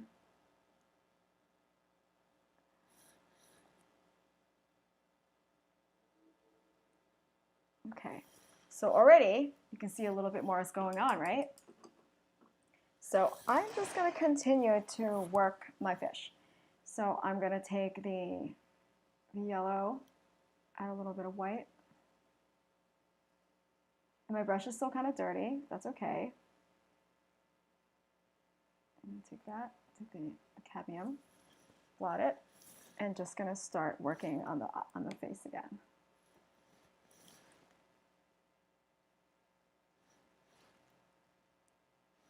All right, now it still looks kind of dull. And I'm just going to start blending. I'm going to go into like straight ochre and use that to help me blend. So sometimes it's funny, that was a great question at the beginning, blending and layering. In a lot of ways, sometimes I think of them as the same thing in lots of ways, just because sometimes I use the layering in order to kind of blend in the colors. And I'm going to start thinking about that a lot. I'm going to start thinking about the difference between, when you're teaching something, it's different from when you're just like working on it, Like sometimes I don't like always think about those differences. And now I'm going to be thinking about it all day, like between blending and mixing and layering, because I always think of layering as really similar to blending, because I'm kind of using it for the same reasons. Okay, so I'm using this mix of cadmium, ochre, and white, and I'm just starting to create, these like underlights here. I'm going to go back into the white and indicate some more.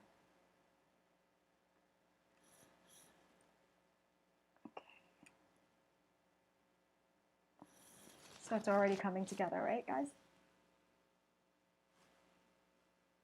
Okay, using more cadmium.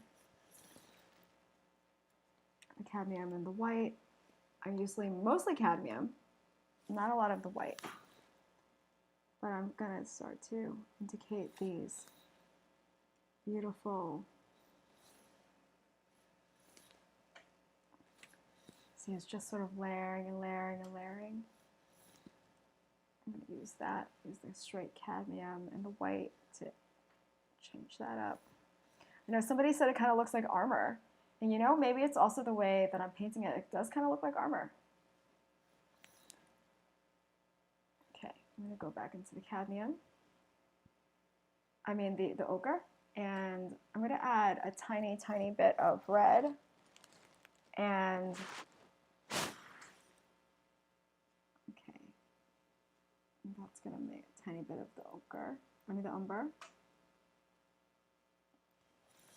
And just start to build up this area too. And just sort of go into the eye a little bit. So I'm bouncing back and forth between the painting. So whatever, if you guys can follow along, or you guys can sort of go where you feel like you want to go with it. Because I'm now just sort of toning down and layering up areas. And see, it's starting to look like really like translucent and beautiful and yummy and voluminous, which is always something I want to think about when I paint, like volume. Okay. Now I'm also going to do something. All right, I'm gonna clean my brush. I'm gonna make a purple on the side. I'm gonna make like a lilac on the side. So I'm gonna add a little bit of this ultramarine and a little bit of the red and mix that up.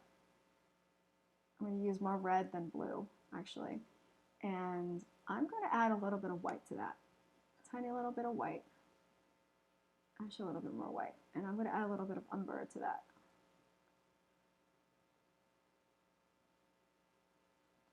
Now, I'm going to use this as a darker undertone. Let's see how that. Let me see how that looks on the actual painting. So I'm going to use that. Look how pretty that is. I'm going to use that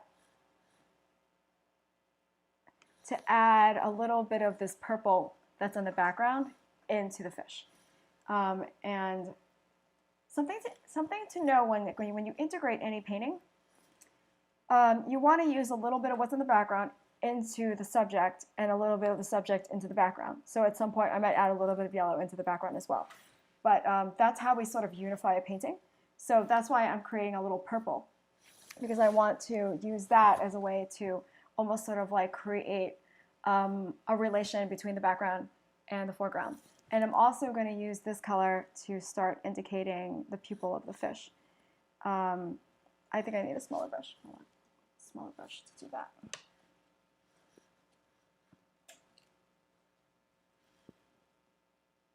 Okay, so I'm using the purple. I mean, a lot of things that you're also going to notice when we paint together is that I don't use a lot of black. I don't mind using black. I like using black. But I really want to teach you guys the idea, the alternative of using blacks. So, like right here, I'm not going to use any black into this eye. Like, I am going to just make this purple, the purple that I made out of the ultramarine, the red, and a little bit of the umber. And that's how, this color is what I'm going to use to indicate like the darks in the painting. And I really want to do that just because it creates like a kind of a warmth, you know? It creates a warmth and it doesn't look as harsh, and then you can kind of use this a little bit to kind of go into the background. So the colors I use in the background, I can use to relate into the fish. So I'm going to take a little bit of that weird purple I made, put it on the side, and add some white to it. I'm going to add some white to it. And I'm going to use this to start adding. I'm using my pointy brush, I'm using my round brush, and start using that to kind of delineate the gills. I mean the fin, or the top of the, I don't know the anatomy of the fish. So I'm going to use that to kind of indicate like these like little folds in him. Okay. See how pretty that is? I'm going to add a little bit more of that purple. So, and, oh, it's too dark. I'm just going to clean that up a little bit. Actually, I might do that with a little bit of the medium, or the little bit of the water. And I'm just going to brush that in super lightly because I want to maintain these folds.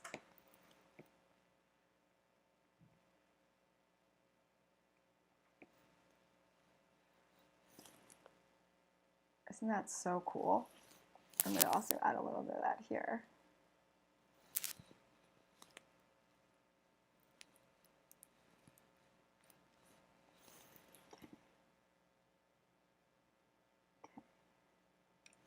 Using that too.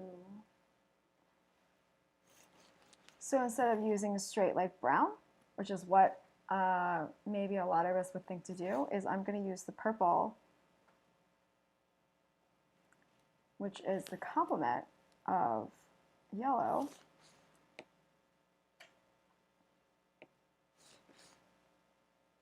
as a way to create some more darks. I'm also going to use it right here on the edge of this part of the fish.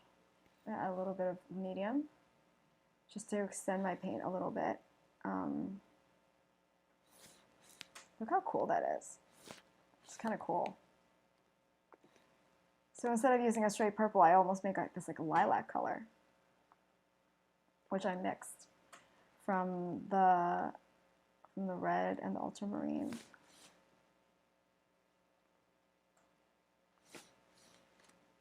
So I'm just redrawing some of this. What color will you use for the cast shadow of the fish? I actually will be using something really similar to this. So if you are already up against, or if you're already doing the cast shadow, I would say make this color plus add the ultramarine and then make that cast shadow, because I was going to make the cast shadow kind of bluish. So if you guys are already like moving ahead of me, that's I would suggest you doing that.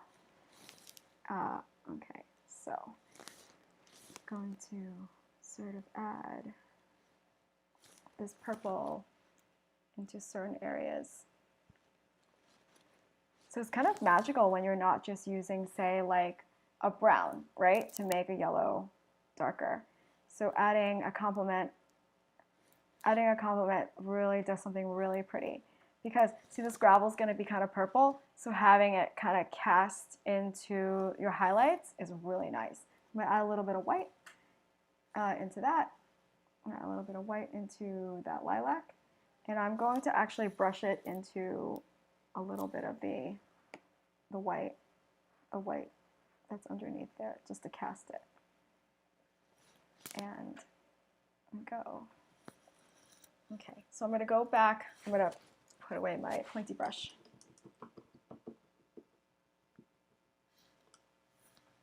Clean my filbert. And go back in and just start to layer back in. I'm actually going to use a little bit of that purple I made, that little lilac, and create almost like another white with that, with a little bit of the yellow, and start to build up these colors. Go back into a little bit of this cadmium. And now I'm not even using straight white. I'm using that like lilac-y white I made. And I'm going to start using that to start to clean up this fish. And a little bit more white, a little bit more yellow. And I'm just going to layer over in translucent layers the cadmium and just sort of go over parts of this.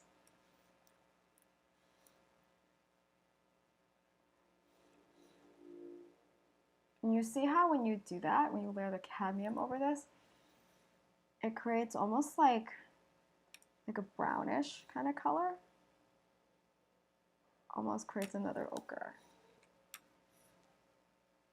And I'm going to use a little bit of ochre also to go right back into some of these. And as I said, I'm not using a lot of paint. I'm using very little paint actually, to sort of indicate little bits and pieces. And already I want this part to be a little darker, so I'm going to take this ochre and just brush up on this side, on the very top.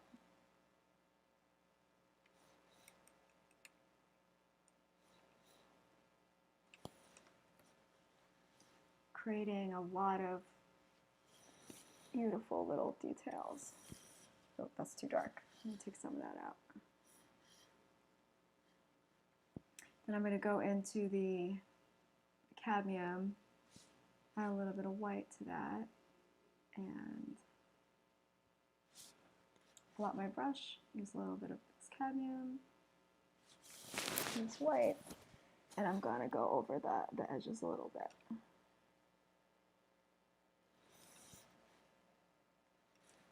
Go back in with a little cadmium to kind of put that back.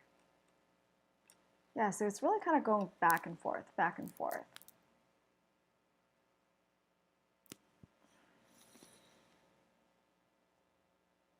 Okay. And I'm sort of loosely putting in these folds, but you can already see it's got a little bit more wave in it.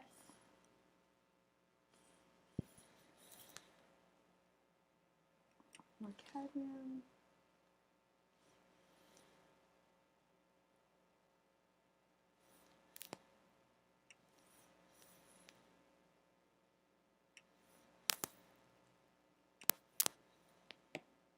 I'm going to make this thing kind of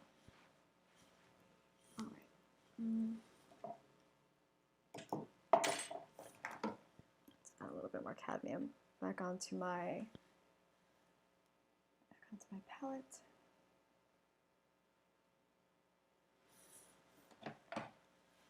And then we're gonna work on the ground too, but I want to work a little bit more on the fish first. So I'm gonna clean my brush a little bit and just go back in with my fresh cadmium. And see, I always keep on going back and forth to just the cadmium. The cadmium is so bright and translucent. So I'm always going to be going back to the cadmium as a way to sort of go over what I do. And go back a little bit to my ochre. And clean up. And now, when you're layering over everything, it should blend over just a little bit better. And I'm still not using a lot of anything. I'm really just using straight paint. Go back in this part with, and I want to go work on the background for a little bit with you guys because we need to work on the background. Right. I'll go back a little bit with the ochre and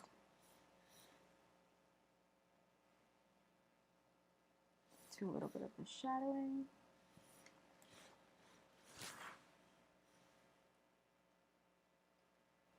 The ochre, a little bit of the white.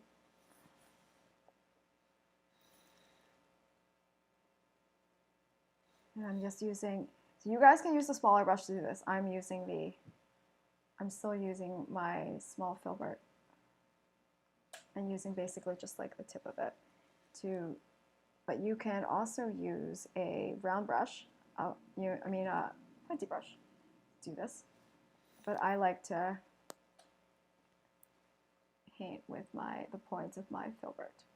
And I'm using cadmium and the white and going over I'm just going in between these areas, between the folds of the fin. And you see, I'm not even using that much paint. Going over the folds of the fin.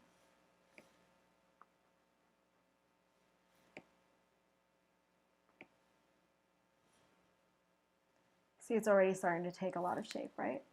Now I'm going to go back into the white and go back and indicate a little bit more of this. Still not using a lot of medium or water. I'm going to go back into this lilac color with my white that I had made. Hopefully it's still wet. If not, I'm going to add a little bit more of that purple I had made. So that purple that I had made with the blue, the red, and a little bit of umber. And I'm going to use that to start to indicate and do sort of the underpainting of the highlights.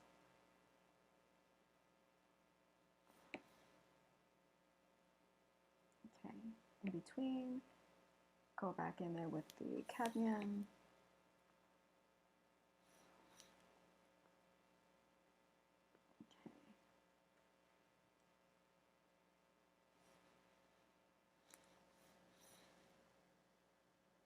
There we go. Open up the cadmium.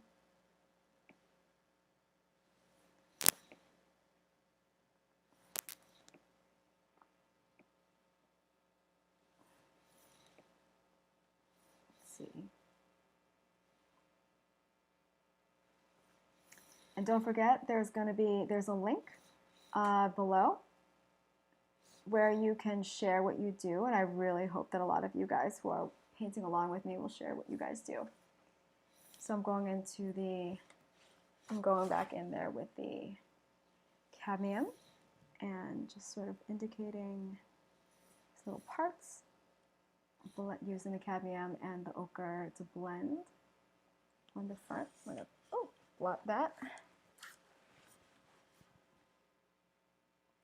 up a little bit.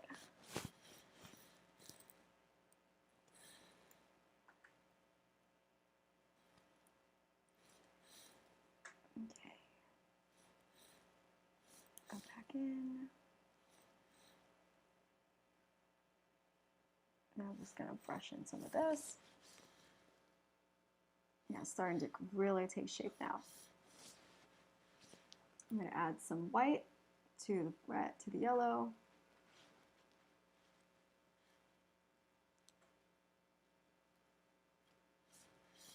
Okay, adding a little bit, and I think we're going to work on a little bit of the background now that I've like been working a lot on the fish. I kind of think it's a good idea to go bounce back and forth, right? You guys ready to work a little bit more on the background?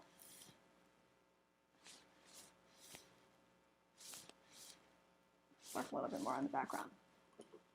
So I'm going to use both brushes. I think I'm going to use this filbert, and I'm also going to use this, let's see, my other bigger filbert that I use for the background.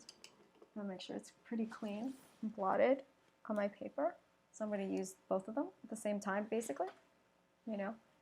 So, okay, so there's a lot of little pebbles, and there's a lot going on here. So I'm going to kind of go over it a little bit at a time. Let's take. I'm going to make this. I'm going to make a separate purple on the side. I'm going to take the red, the blue, and kind of mix that together. And I'm going to add some white, mix that together, add a little bit more, maybe a little bit of Payne's gray, and kind of mix that, and a little bit more white, kind of get it to a certain point. I'm going to mix it until it gets to a certain point. You can't see my whole palette because it doesn't quite fit on the screen. Okay, and I'm just going to start to indicate certain things. I'm just going to start blotting like I did with the background, adding certain areas, and I'm going to take the the ultramarine blue, and I'm going to indicate where that highlight's going to be, where the shadow is going to be, like someone had already asked. So I'm going to use that as sort of a jump off point for where the shadow is going to be. So just like with the fish and everything else, to kind of block it all in.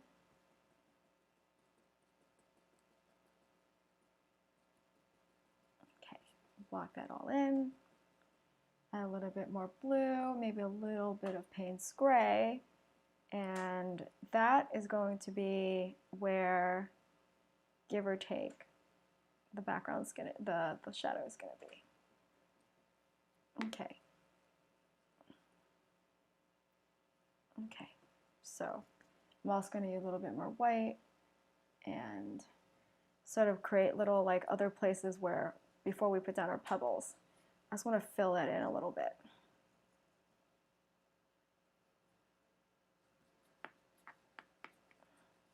So it doesn't have to be perfect at all, like pretty much at all. And we're just basically creating like a good dark place where we're going to be able to put our pebbles down. So I don't want you guys individually painting every pebble because that's going to be crazy. You'll be here all day. So by creating sort of an uneven tone on the back, on the ground, and then using let me see, what am I going to use? I'm going to use a small, maybe small filbert and let's see, what am I going to use? Maybe I'll be using a small filbert. Perhaps. Like kind of small. And I'm going to wet it, and I'm going to load it with paint. So I'm going to put some white into this like purple mix that I created, and I'm going to use that and just sort of dot and indicate. Like, don't do a lot, and you can also kind of, what I kind of did with the example was I used that same brush and I sort of dotted it into the ultramarine.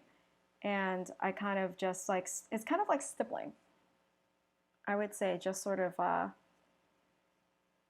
stay close to the stay fairly close to your painting and just sort of stipple.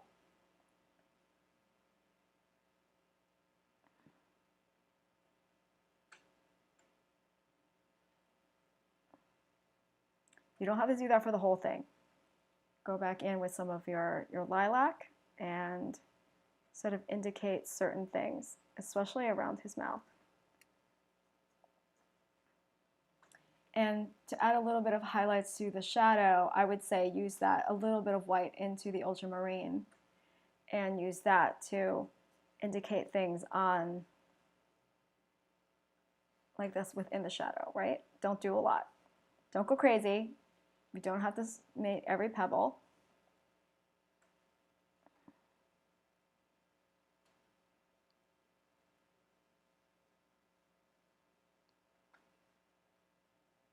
Okay.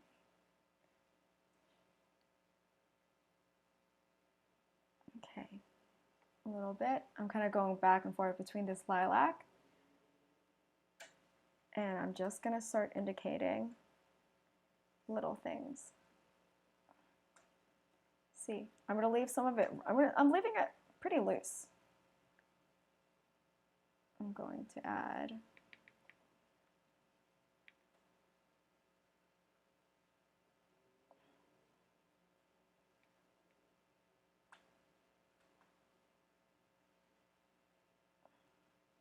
using my little filbert. I'm also going to dip into some of this ultramarine just to change up the space and the color a little bit and just sort of stipple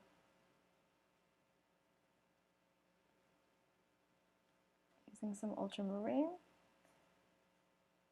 So when I'm doing this, I'm using ultramarine and a little bit of white when I'm using the shadow. And I'm not doing a whole lot. I'm not doing a whole lot to it.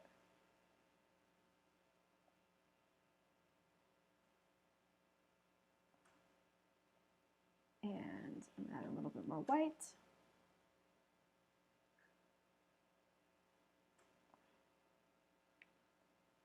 So I mostly want you guys to do just like suggestions. Don't paint every pebble because that would be crazy. Unless you're that kind of artist, then you want to paint every single pebble.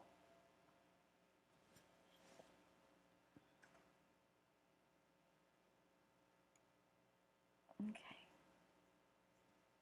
Go.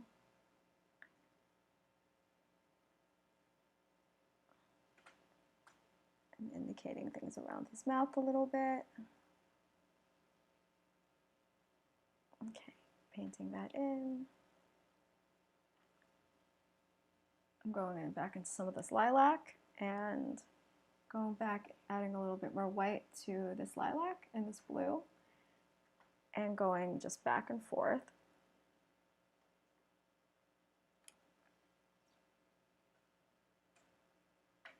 Go.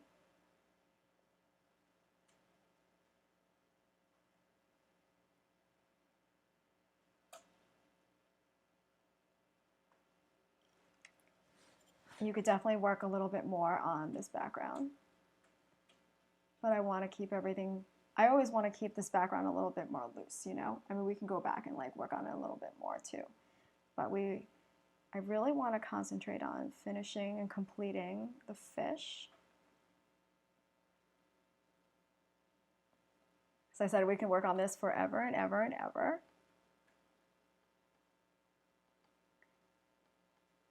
Okay.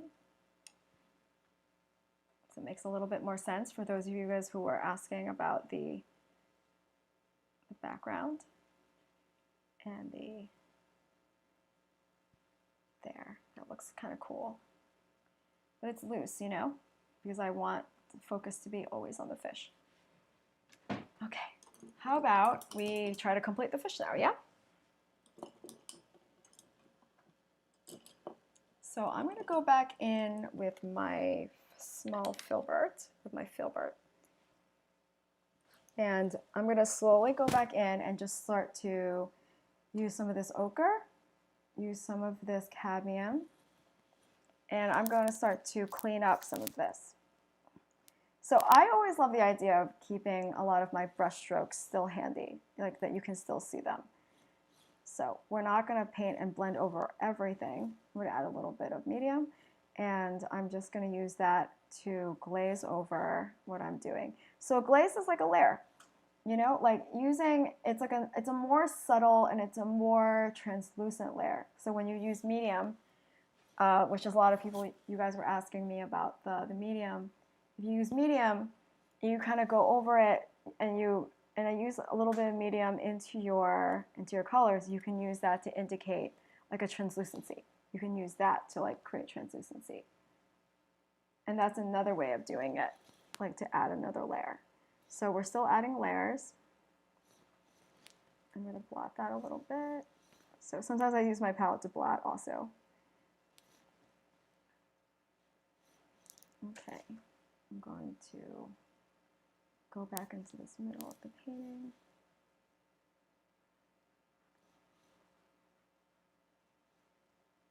Okay, back in there. Let's work a little bit on this tail. And layer that back in.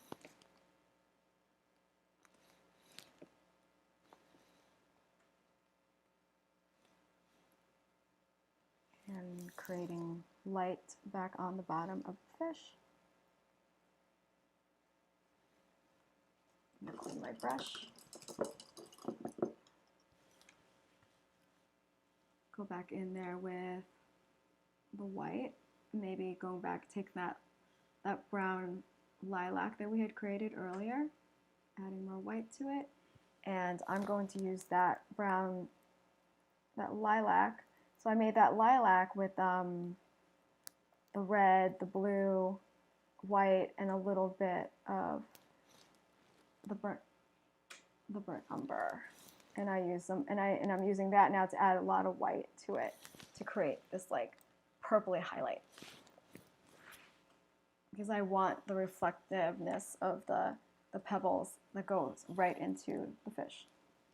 And I'm going to use that to create like lights underneath. Okay, that was a little too dark. I'm going to go back in there. Now, how many of you guys have used medium before? Would this be, for a lot of you, the first time, or maybe you guys had never heard of it before? So I'm going to use that lilac-y color to create that, and also to create that highlight up there. And now we're now getting past that like funny little phase, you know? It's starting to look like a painting. We're getting really close. And I'm going to take my tiny, tiny filbert, tiny, tiny one, and I'm going to start working on the eye. I'm going to take the ochre and the cadmium, and I'm going to start working on the eye, taking a little bit of white.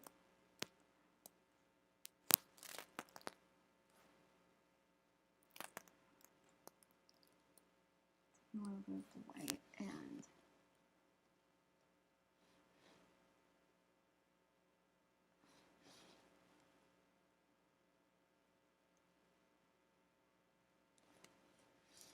I'm going to start to indicate some of the lights with that. I'm going to take some white, and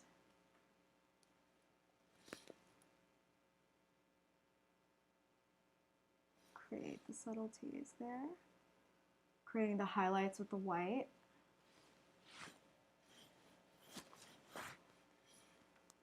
Adding still some more highlights because it takes more than a couple of layers to really make it white. And there. And taking some of that purple and creating more of those darks, and going back in there with the ochre.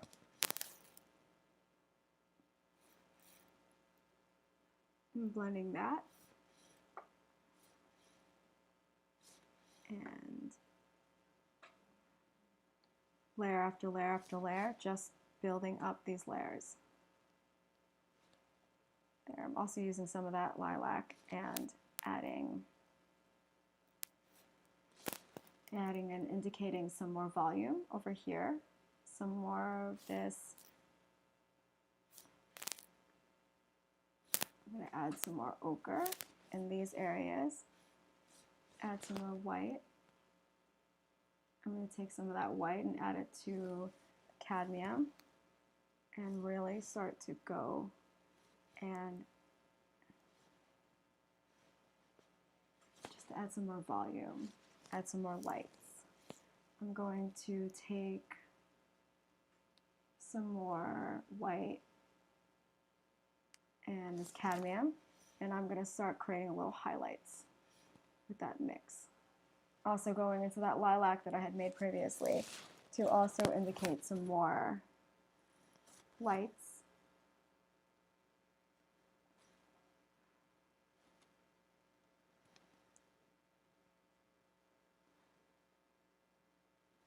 There. And yeah, I really hope that you guys share. I think they put up a link for where you can share your painting. And also remember to go onto the landing page of painting together in acrylics, and you can learn a little bit more about the other videos that I've also done with Artist Network. And you can learn a bit more about this show itself and what we'll be planning on doing for the next few weeks together.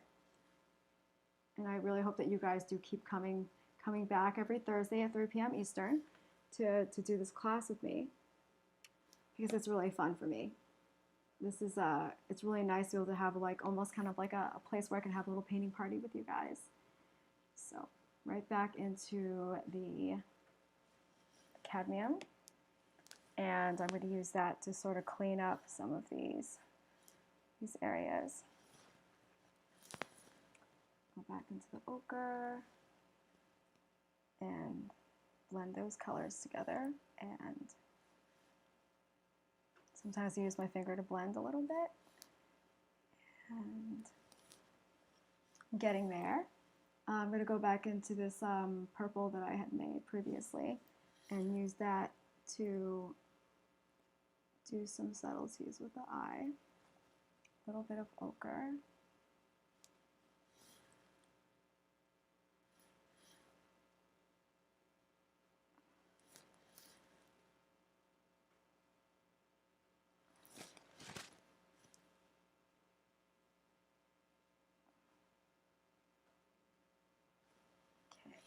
Go back in with this cadmium, kind of create more of this eye.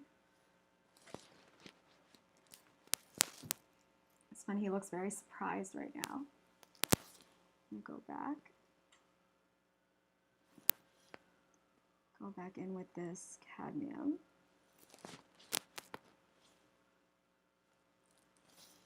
A little bit more of this ochre. Just gonna do little brush strokes. Little bit brush strokes, and I'll use a little, go back into that purple I made and mix it in with this ochre and add a little bit more cadmium. And I'm going to use this medium in that and start to just add a little bit more subtlety and do a little bit more layering. A little bit of cadmium. Oh no, you don't need to purchase somebody's asking if you need to purchase a subscription. No, you can just go right onto the page for every one of these episodes and you can share the work. So I really want to see what you guys do after this class. I'm really interested in seeing how many of you guys painted along with me and what you guys learned, which is really amazing, because I really like teaching this class, and I really hope that you guys have been learning a little bit as we go. Okay. Okay.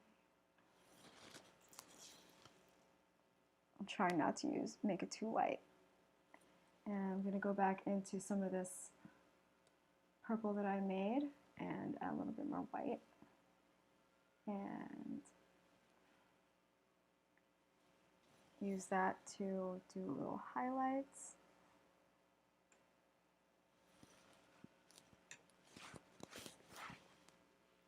Add some more white. And really, building up whites is the toughest thing to do. I'm going to go back into using a bigger filbert. I'm going back into the white. And I'm going to use a little bit of medium. You could also use a little bit of water if you don't have medium. And I'm going to just brush that in, create little highlights. Go back in here to create a little bit more highlights.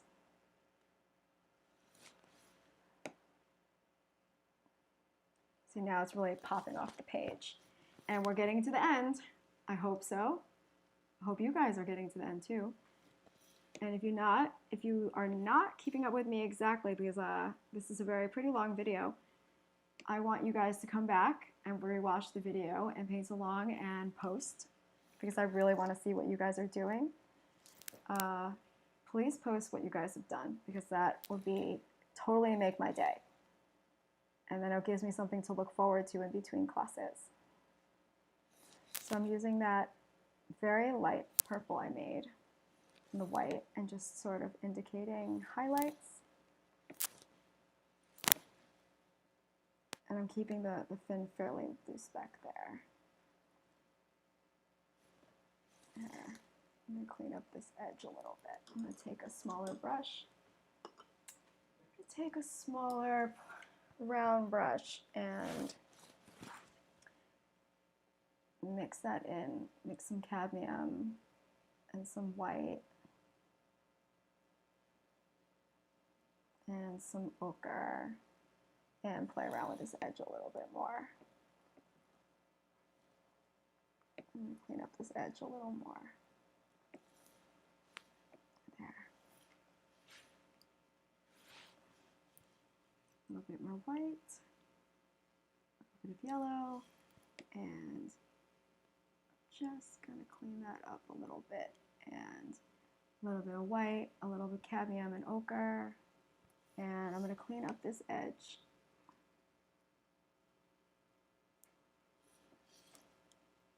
A little bit of more cadmium and clean up this edge.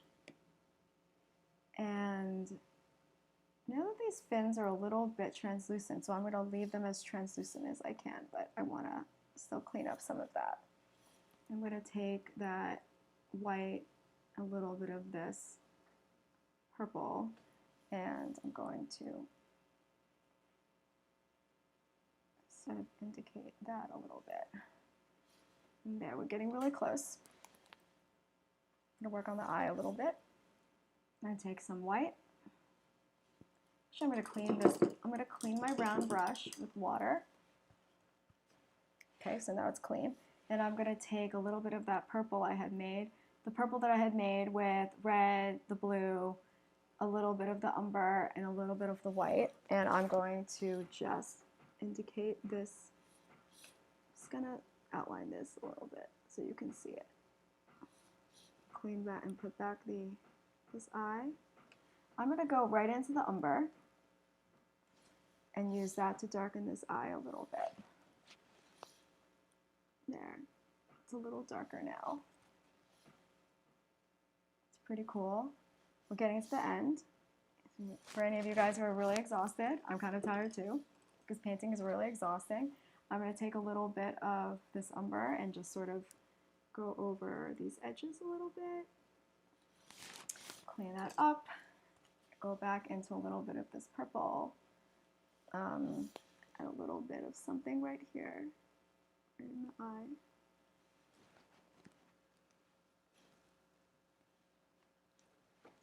Yeah, maybe somebody's saying that we should add a little bit of some bubbles. You guys should totally add bubbles to yours if you want to. If I were to add bubbles, we'd be here for another couple of hours. I'm going to add a little bit more ochre and cadmium and do a little bit of subtle stuff right here around the eye. And then I'm going to take a little bit of this white and I'm going to just sort of add some lights there. Add a light. I'm going to blot my brush a little bit. I was using too much paint. So.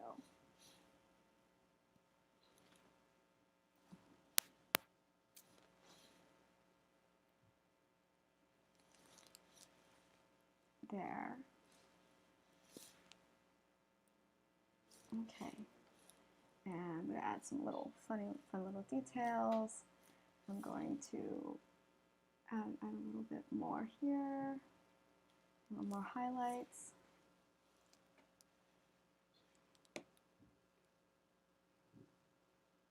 More highlights.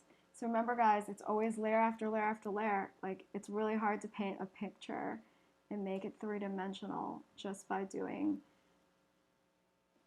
you know, one layer. Right? You gotta paint it over and over and over again. That's what you're gonna do. And really, it wasn't very long. I mean, we've been doing this for a couple of hours now. And what's a couple of hours? Really, you're kind of hanging out, you're having a good time. Some of you guys can get up. I can't get up because I'm doing this class.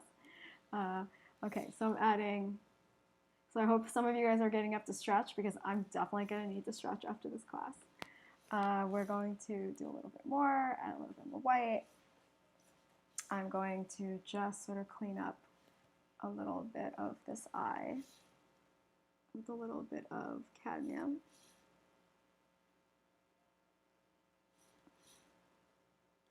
A little bit of ochre.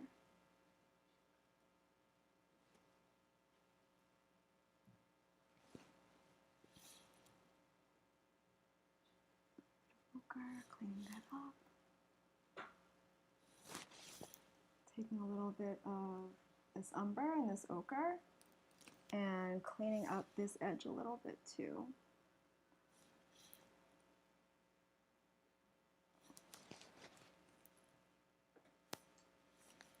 Maybe even taking a little bit of Payne's gray and cleaning that up.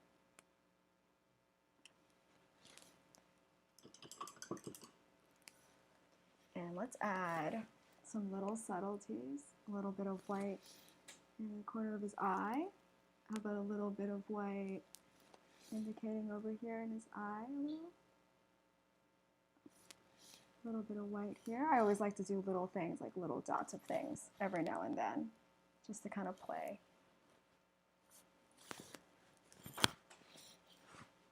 Yeah, and someone's asking me if I use some glazed medium. Yeah, I'm using some medium, and and that's what I'm using to do a little bit of glazing. So glazing is also doing layers of color, you know, and we're going to use, and I'm going to do a little bit more of that right now, right before we finish. I have this like white, this lilac that I'm going to use, and a little bit of cadmium, and I'm just going to do a little bit of light glazing on the bottom. I'm not using a lot, just a little bit, and go in there with the white again.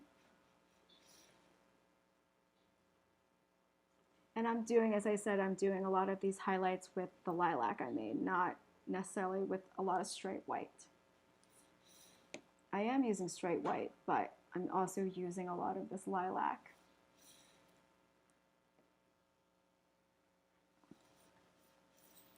Okay, so we're almost there. I'm just going to do a little bit more, just a little bit more highlighting, and then we can complete it. We can call it.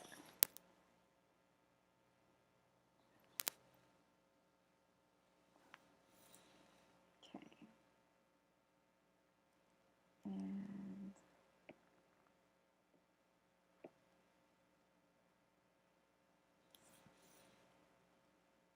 a bit more highlighting. Just a little bit more. We're getting there, guys. I know it's a long class.